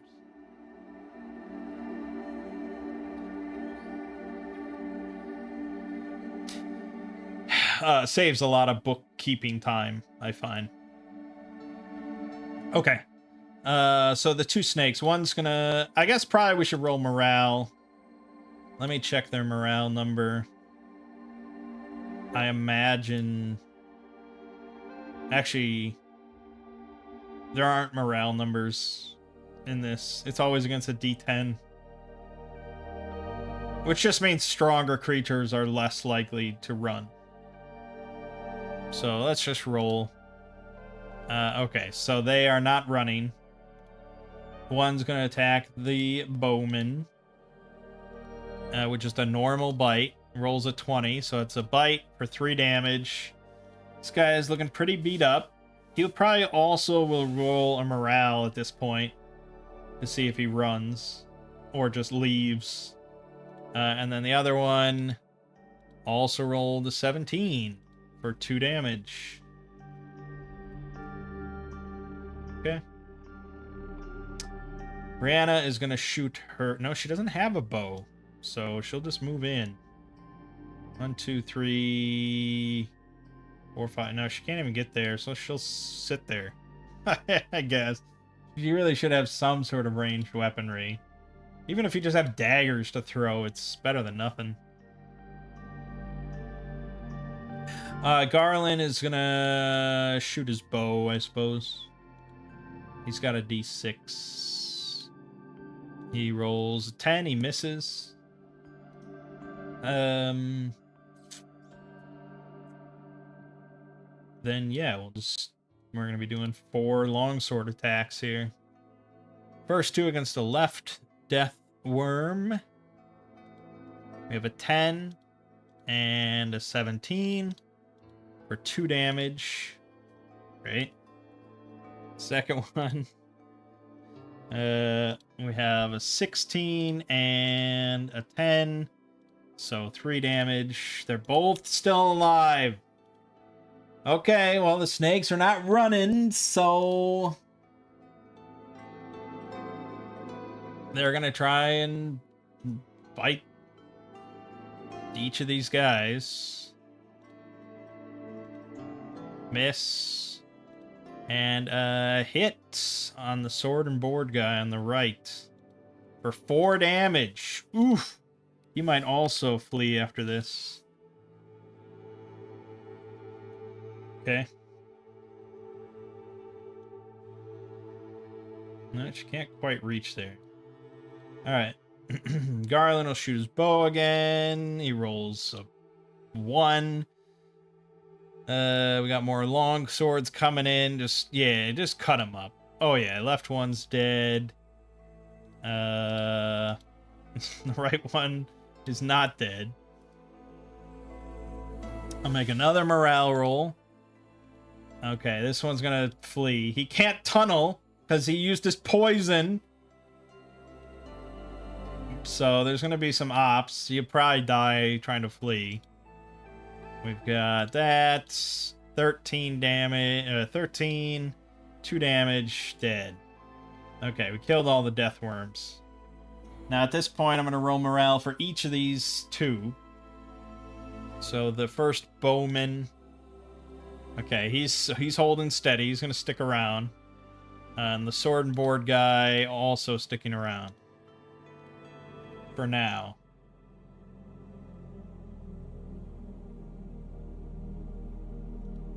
Because Garland and Brianna are still holding pretty steady, so they've got some confidence in their leaders, and they're not being thrown into the danger face first, so could be worse. Could be worse. Okay, I think we rolled that there was not treasure in this room, so it was literally just us walking through a death worm nest. Great. Now, this looks like a ladder going up, I would think, yeah? So, I don't know why there would be a ladder in a tomb here, but we could just say it's steps. Alright, so we kind of, we made a lot of noise. I don't think there's much sneaking around going on here. Whatever is in 4 probably already knows we're coming.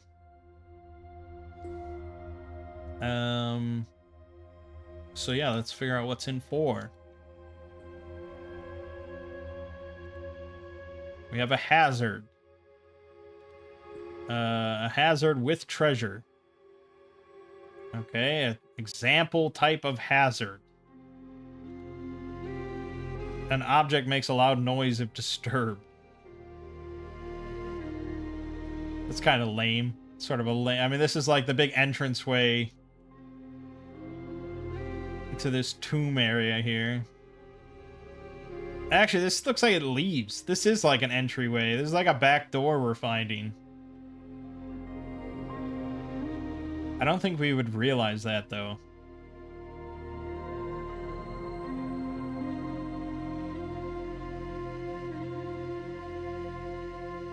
So I guess probably we would notice then that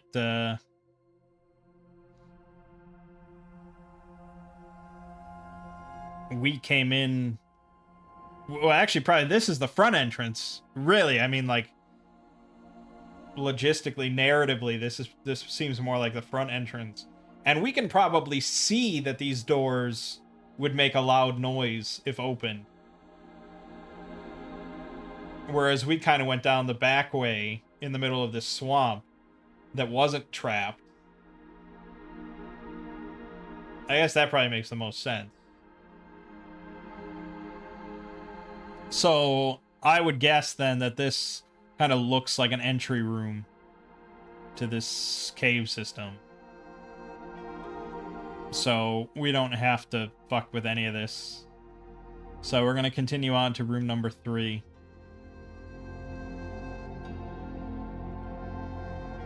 This is empty. I did roll that there was treasure in 4. I guess maybe I should just... I don't know. That's probably hidden treasure. We'd have to search for it.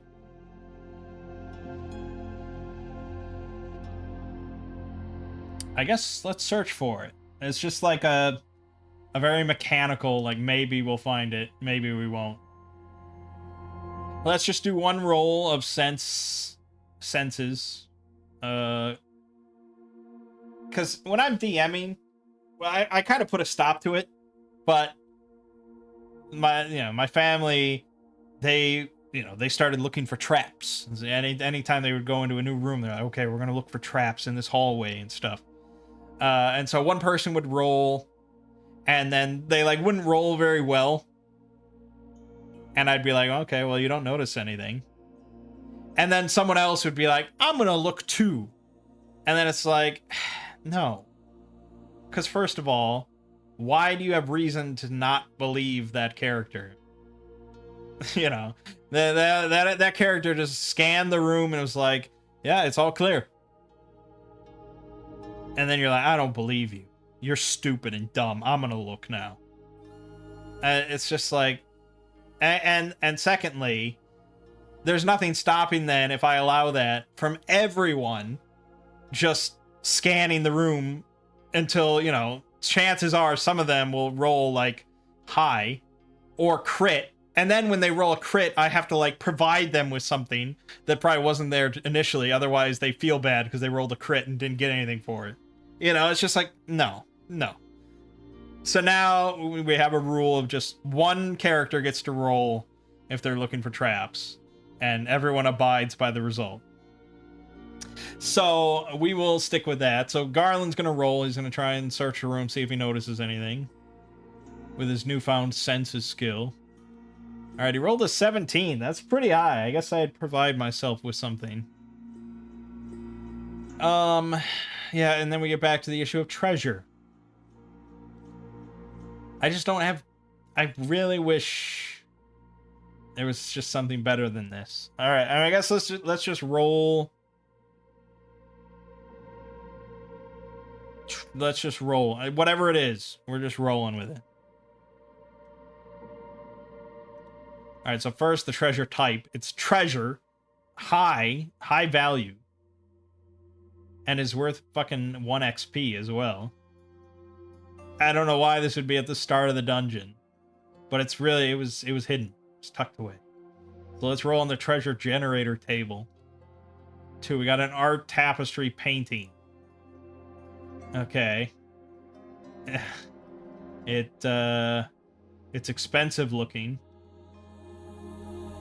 It has a uneasy touch. What? And it's damaged. Great. So it's not really worth that much.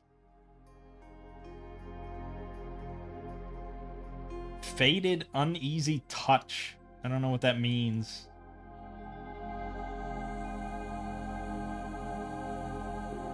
Okay, but I mean it's valuable. It's worth D20 times 100 silver pieces, which is quite a bit.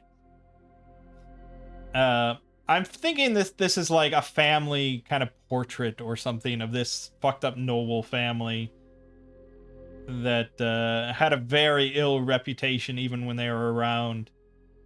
And so this thing is kind of damaged, but it's also made of like, it's like gilded in gold and stuff. You know, it's got like this extremely expensive paint and stuff. Like it certainly has value to somebody. Like, you know, like a historian or something like that. Even though it is damaged, I mean, it's not like there's other copies of it. It's one of a kind. I need a name for this family though.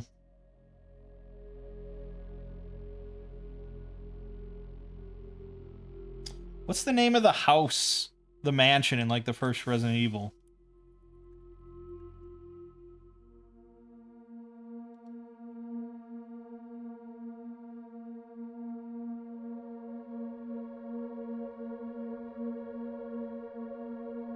The Spencer Mansion. Spencer is a little too modern.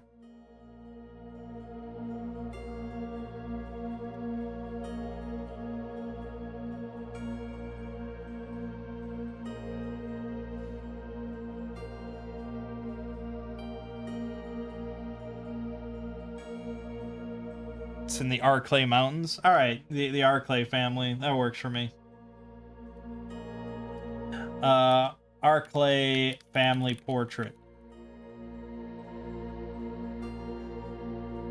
See, this is world building. That's how it's done. All right, we're moving on to room number 3. Let's stock it. We've got another distractor. No treasure. I guess we'll roll for the distractor. Half completed work done by inhabitants.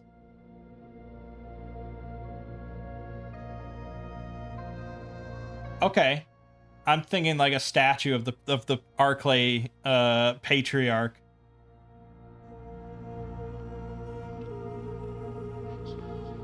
Orwell Arclay. It's like a half-finished statue.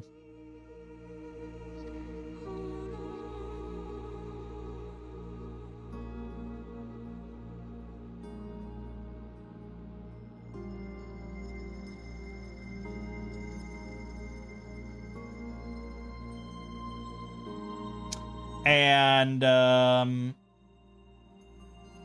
gonna say that it's like covered in that yellow pus. So like you can't even like make out the face that would be there. And like, you know, fingers, like a whole arm is missing from the statue. And it's just covered in this yellow pus that almost seems to be like breathing. Or perhaps it's just a trick of the light.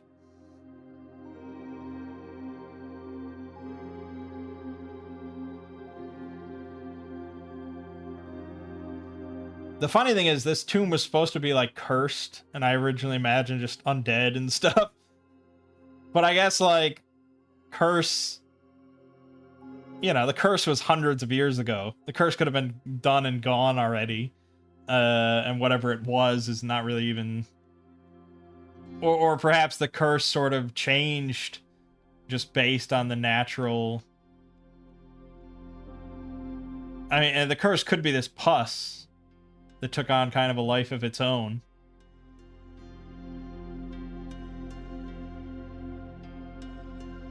And obviously none of the centaurs ever went into the tomb to like confirm anything. So it's just like, yeah, we put a curse on that place.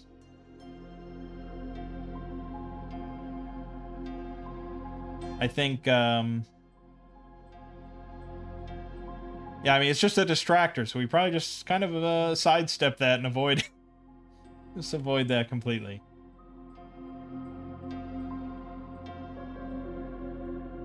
All right, let's continue down this path. So here we've got steps going up, or the tunnel just continues on.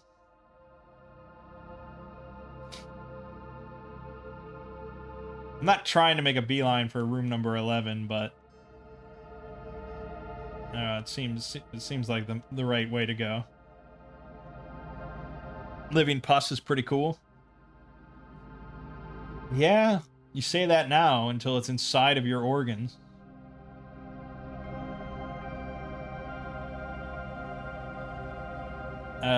So we go up here and we turn and we enter into room number 10. Which has nothing in it. It's completely empty. It's always so lame. I almost don't even like that it's an option on the table. I should just roll d6s instead. Empty rooms are just the most boring. Like, why would you put that in your dungeon? It's so stupid. Let's just roll a d6 from now on. Okay, another hazard. This place is just a minefield. A hazard with no treasure. And our hazard as we approach this room, we've got damage supports that give way in combat. Lame. Seeming treasure used as a bait for a trap. We already had that. Lame. Treacherous footing over dangerous terrain.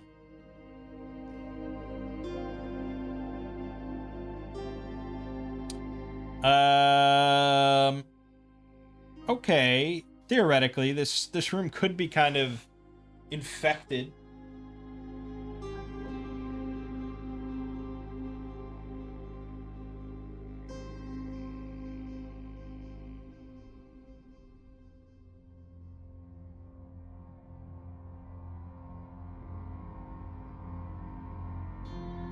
Okay, I mean, let's roll.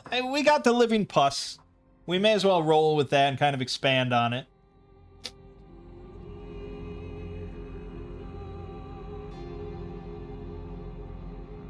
So maybe we're extrapolating a little bit, and again, this is kind of just a difficult part of solo DMing and solo RPGing.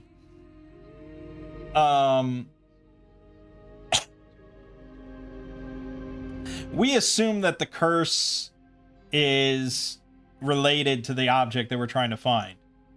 I don't think that I mean, we know for a fact that that was not the original intent of the curse. But if the curse kind of took on a life of its own, and this heirloom that we were supposed to get holds the most kind of significance to the centaurs, it stands to reason that the curse could have been drawn to that heirloom. And if the curse took on a life of its own with this pus, and is now kind of manifested as this pus, it stands to reason that the closer we get to the heirloom, the more and more of this pus we find. So I'm thinking now that, like, past that statue and into this tunnel, we start to see, like, more and more pus on the walls and ceilings and stuff. Just kind of lightly pulsating. Which normally I think as players would send you fucking packing. Like, you wouldn't go anywhere near pulsating living pus. It's horrible. But I think Garland will have correctly deduced that we kind of have to weather the pus if we want to get the heirloom. Than the whole point of us coming here. Now, again, the smart thing to do here would be to use our shadow form and just slip through and scope out and find the heirloom and then deal with it from there. But I can't take the heirloom in shadow form. I have to come out of it. So I'd rather have, like, my whole crew with me at that point than just me by myself.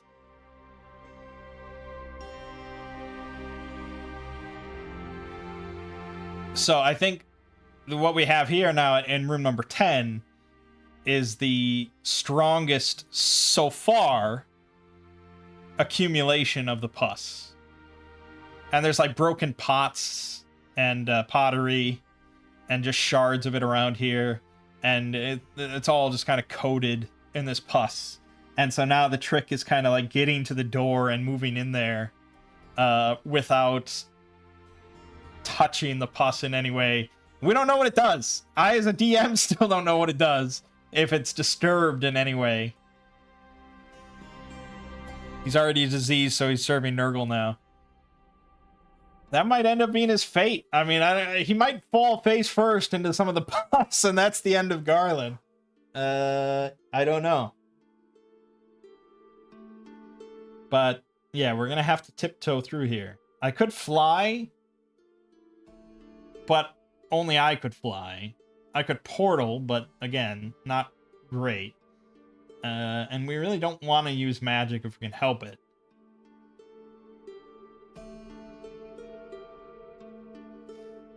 So I think we're just going to have to tiptoe. It's either that or we try burning it. But again, I really am wary of, one, fire in a closed location that we're trying to get through, and two, burning this pus and whatever consequences it might bring. So I think we're all going to try and tiptoe. We're going to set the DC at 12 to avoid touching any amount of the pus between where we are and the door. So Garland's going to go first. He may faceplant. This is an agility roll. Brianna probably is not even going to try it. Like, Garland will probably tell her to just stay back, because that's just bad news. All right, Garland barely rolls a 14, so he's okay. As for the sellswords, I think each of them is first gonna have to roll morale, because this is kind of above their pay grade. So we have to first decide if they're brave enough, and then they have to do the check. So the first one is fine. Second one is not gonna go. So that was the two bow people, we'll say. So we got one bow person coming. And then the sword and board. One of them... Okay, so we got both sword and board and one bow. But one of the other guys is going to stay with Brianna, which is probably okay. Okay, so the bow guy. Again, DC 12. All right, bow guy is across with me. We're good. First sword and board. Also good. Second sword and board. Also good. Whew. That was pretty good. We still don't know what the pus does then. Okay, and we open into the door. And we have reached the fated room. Obviously, pus accumulation here is quite intense. I could say at this point that there's no avoiding touching it. But I'm going to go ahead and say that my rolls kind of let us carry through tiptoeing. But obviously all the walls and ceiling are just like coated in it. And I think there's a reason that there might be some space on the floor where it's kind of been swept aside a little bit. And that's because in here we have some sarcophagi all throughout this big room. And in the middle of all this is, of course, you knew it was coming.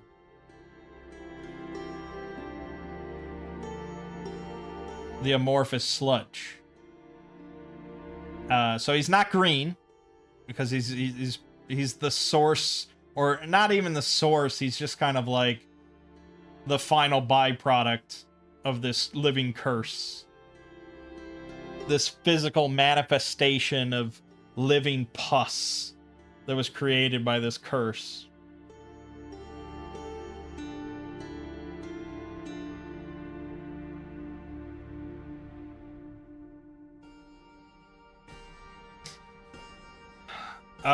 So I think initially we don't even realize that it is like a creature.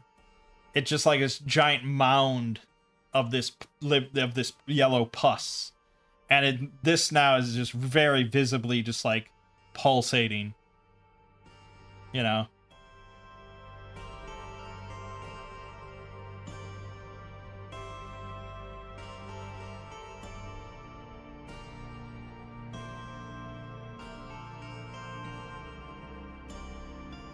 And then as we approach, because we're more focused on just not touching any of the pus that we're walking through, then it sort of turns its bulk.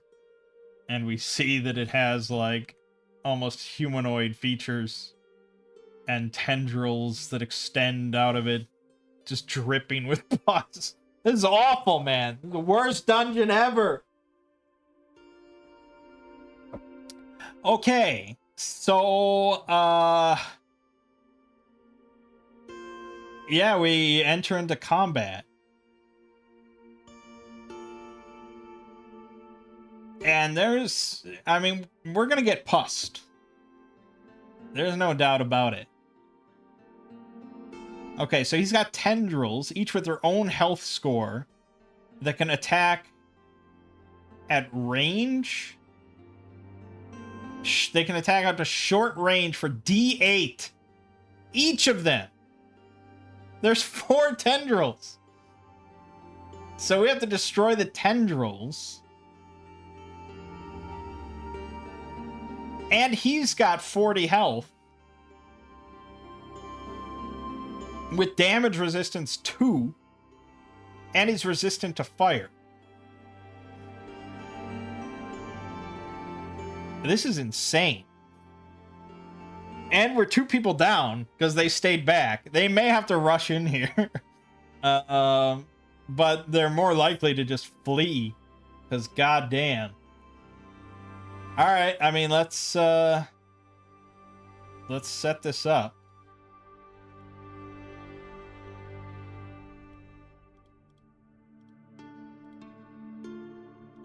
Not good. Make this room yellow for all the pus.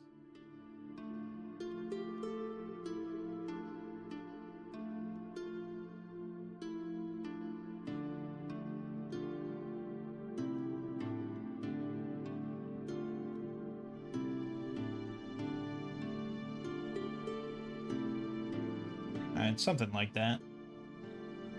And then we've got the sarcophagi here.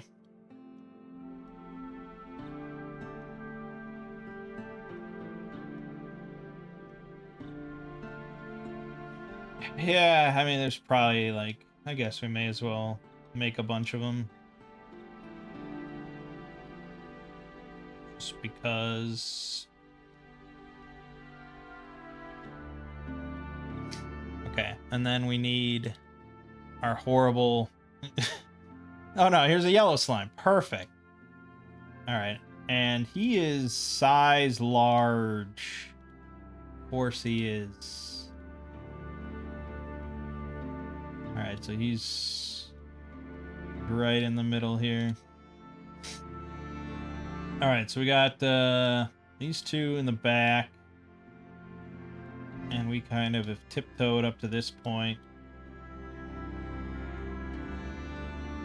Yeah. Okay, and then he's got his tendrils. Which we just want to keep track of their health.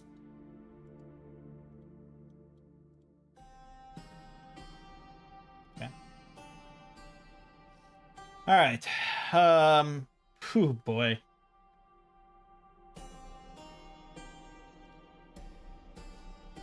Let's roll his initiative first. He's got a D8 for everything. And of course, he rolls a 21. No surprise there. Garland rolls a 10. This is pretty bad.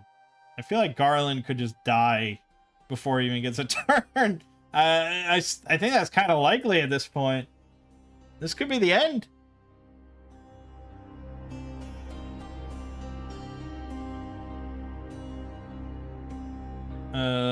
Cell swords, sword and board.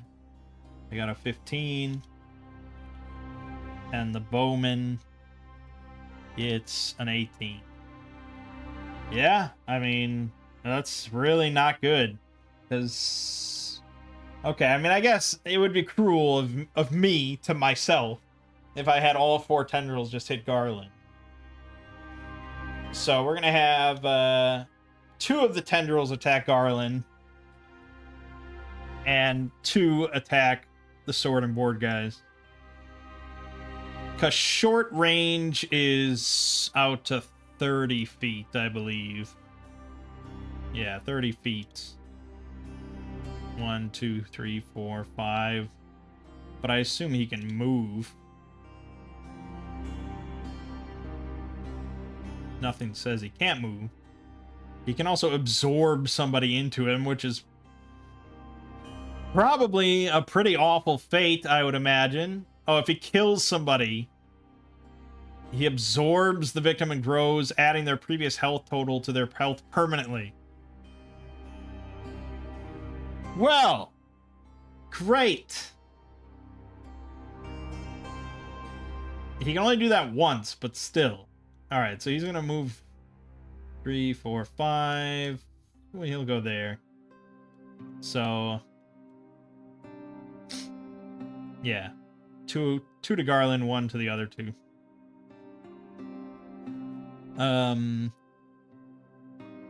You hope my next character encounters Garland as a slime mutant in the future. Yeah. I mean, it's quite possible. If he becomes like an agent, I guess, of this living curse, he could spread a lot of harm. He could become like the big bad evil guy for the campaign. All right, so yeah, D8 against Garland's pathetic 11 defense. He's almost certainly going to be... It's not going to be good. First tendril to Garland. Crit. Fuck. Second, a hit. So that means basically I'm rolling 3d8. Wow. I rolled 2 8s and a 7. Jesus Christ. I think that's the end. It's basically... It's pretty much only not the end if the rest of the group somehow survives. But they're going to run. Why would they not run?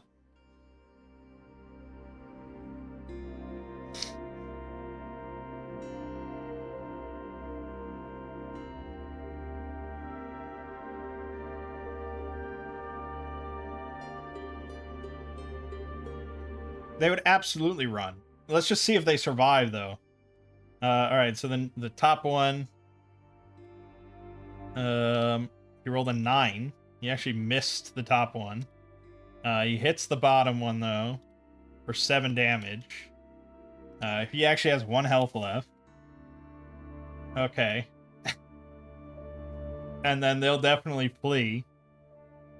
And, Brianna feels bad. But I doubt she would have the courage to go in there with broken ribs. Damn!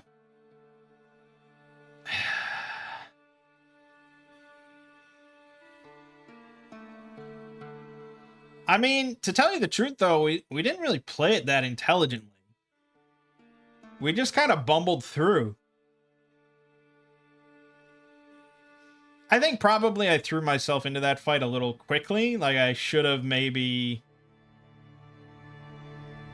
role-played it a bit more, of being a bit more cautious and, like,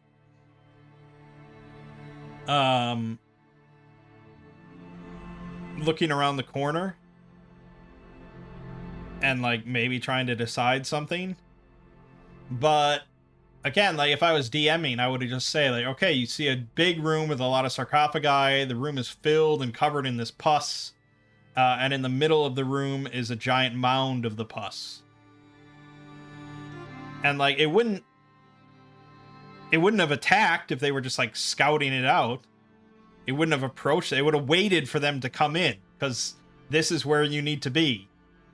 So, in the end, there wasn't much I could have done outside of maybe just, like, portaling the thing and trying to, like, attack it initially.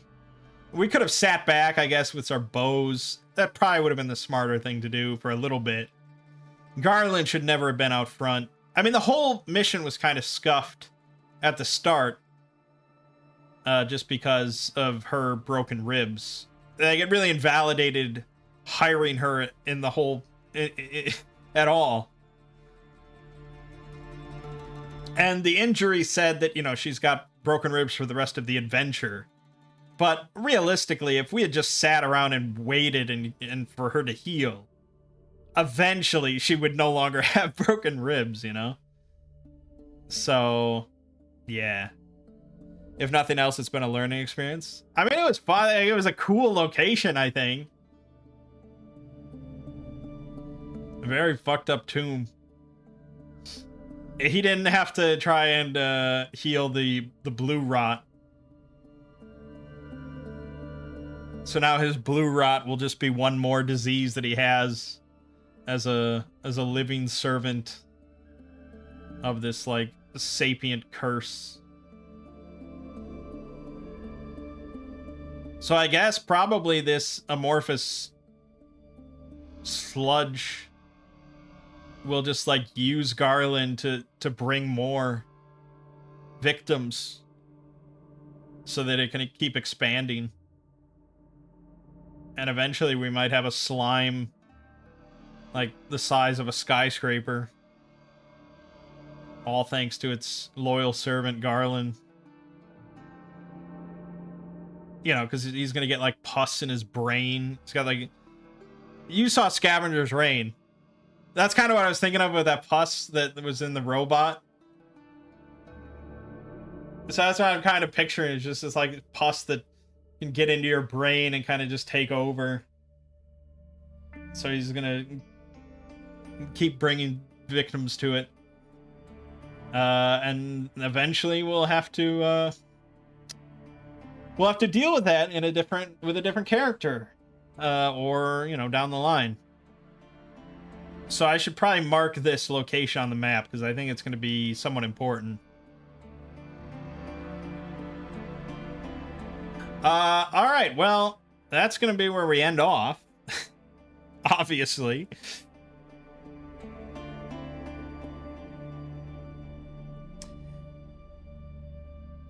That stuff improved the robot. Oh, I mean, Garland would say at this point that he's now improved.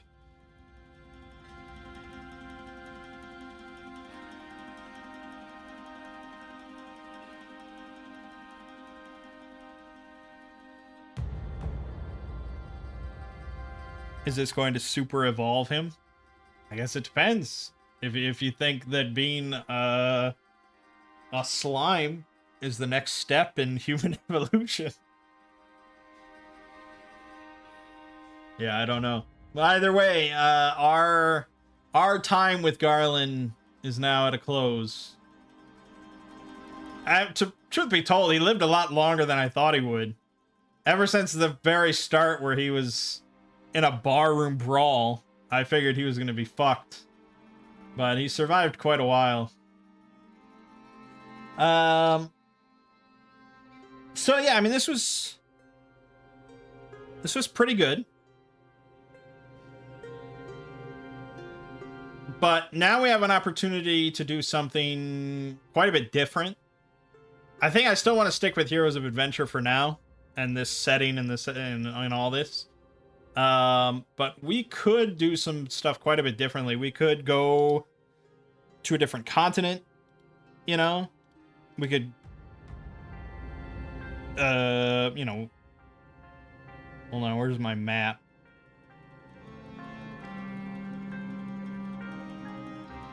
So, I mean, you know, we're right here on Kuros, and we've spent this whole little mini campaign on Kuros. But we could definitely start a campaign on Aeroth, which opens up a lot more possibilities of, like, kind of traditional D&D stuff. You know, roaming bands of orcs and goblins and all sorts of, you know, traditional fantasy creatures all over Aeroth. We could have a campaign where we try and investigate Lyria, the ruined continent of elves. Or we could actually head over and try a campaign in Talis with the Titans and the Titan cities and everything. That could be a lot of fun. I don't know. We'll see. Or we could go to Amura with the lake town and the weird Northerners. My idea for the Northerners is pretty much that they're all, like, proto-Sarkic. Like, their deity is Yaldabaoth and stuff. And they used to live up here in this unknown north. And they awoke something which they thought was Yaldabaoth, but it turned out to be something not. So they all had to flee. But anyways, yeah, I don't know. We'll see. I'll think about it.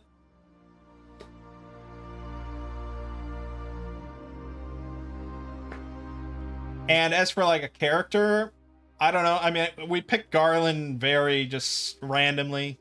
I think I rolled randomly on the class table and got Ranger, and then we just were like, yeah, fuck that. I just want magic out the ass. But we've experienced the magic system a good bit now, so we could do something more traditional. So I might just do a random character class again and actually roll with it and try and develop a character off of it. You're pretty sure you have the next 2 Thursdays free? That's very good to hear. Be pretty awesome to have played the backstory of a later boss enemy. Yeah, and I mean, that happens. That definitely can happen. And I've heard tales of, like, a DM that has basically done that, where they, like, solo RPG'd and developed, like, their own big bad that they then used when they were DMing for another group, and that was, like, their big bad villain. So, I mean, yeah, it's pretty cool. The main problem with this and my family campaign is that they're on Aeroth right now, not Kuros. So it would have to be quite the stretch of development for the slime enemies to conquer Kuros and move all the way to Aeroth. I don't think I want to go that far, but yeah. Good stuff. Alrighty. Well, thank you, Durden, for sticking around. It's almost like 2-player role Mangging. I appreciate it. Fun stuff, though. Alright, my name is Mang. This has been Solo Role Mangging, the end of Garland and his lofty dreams. His zoo will always persevere, though. And I'll see you fine folks around.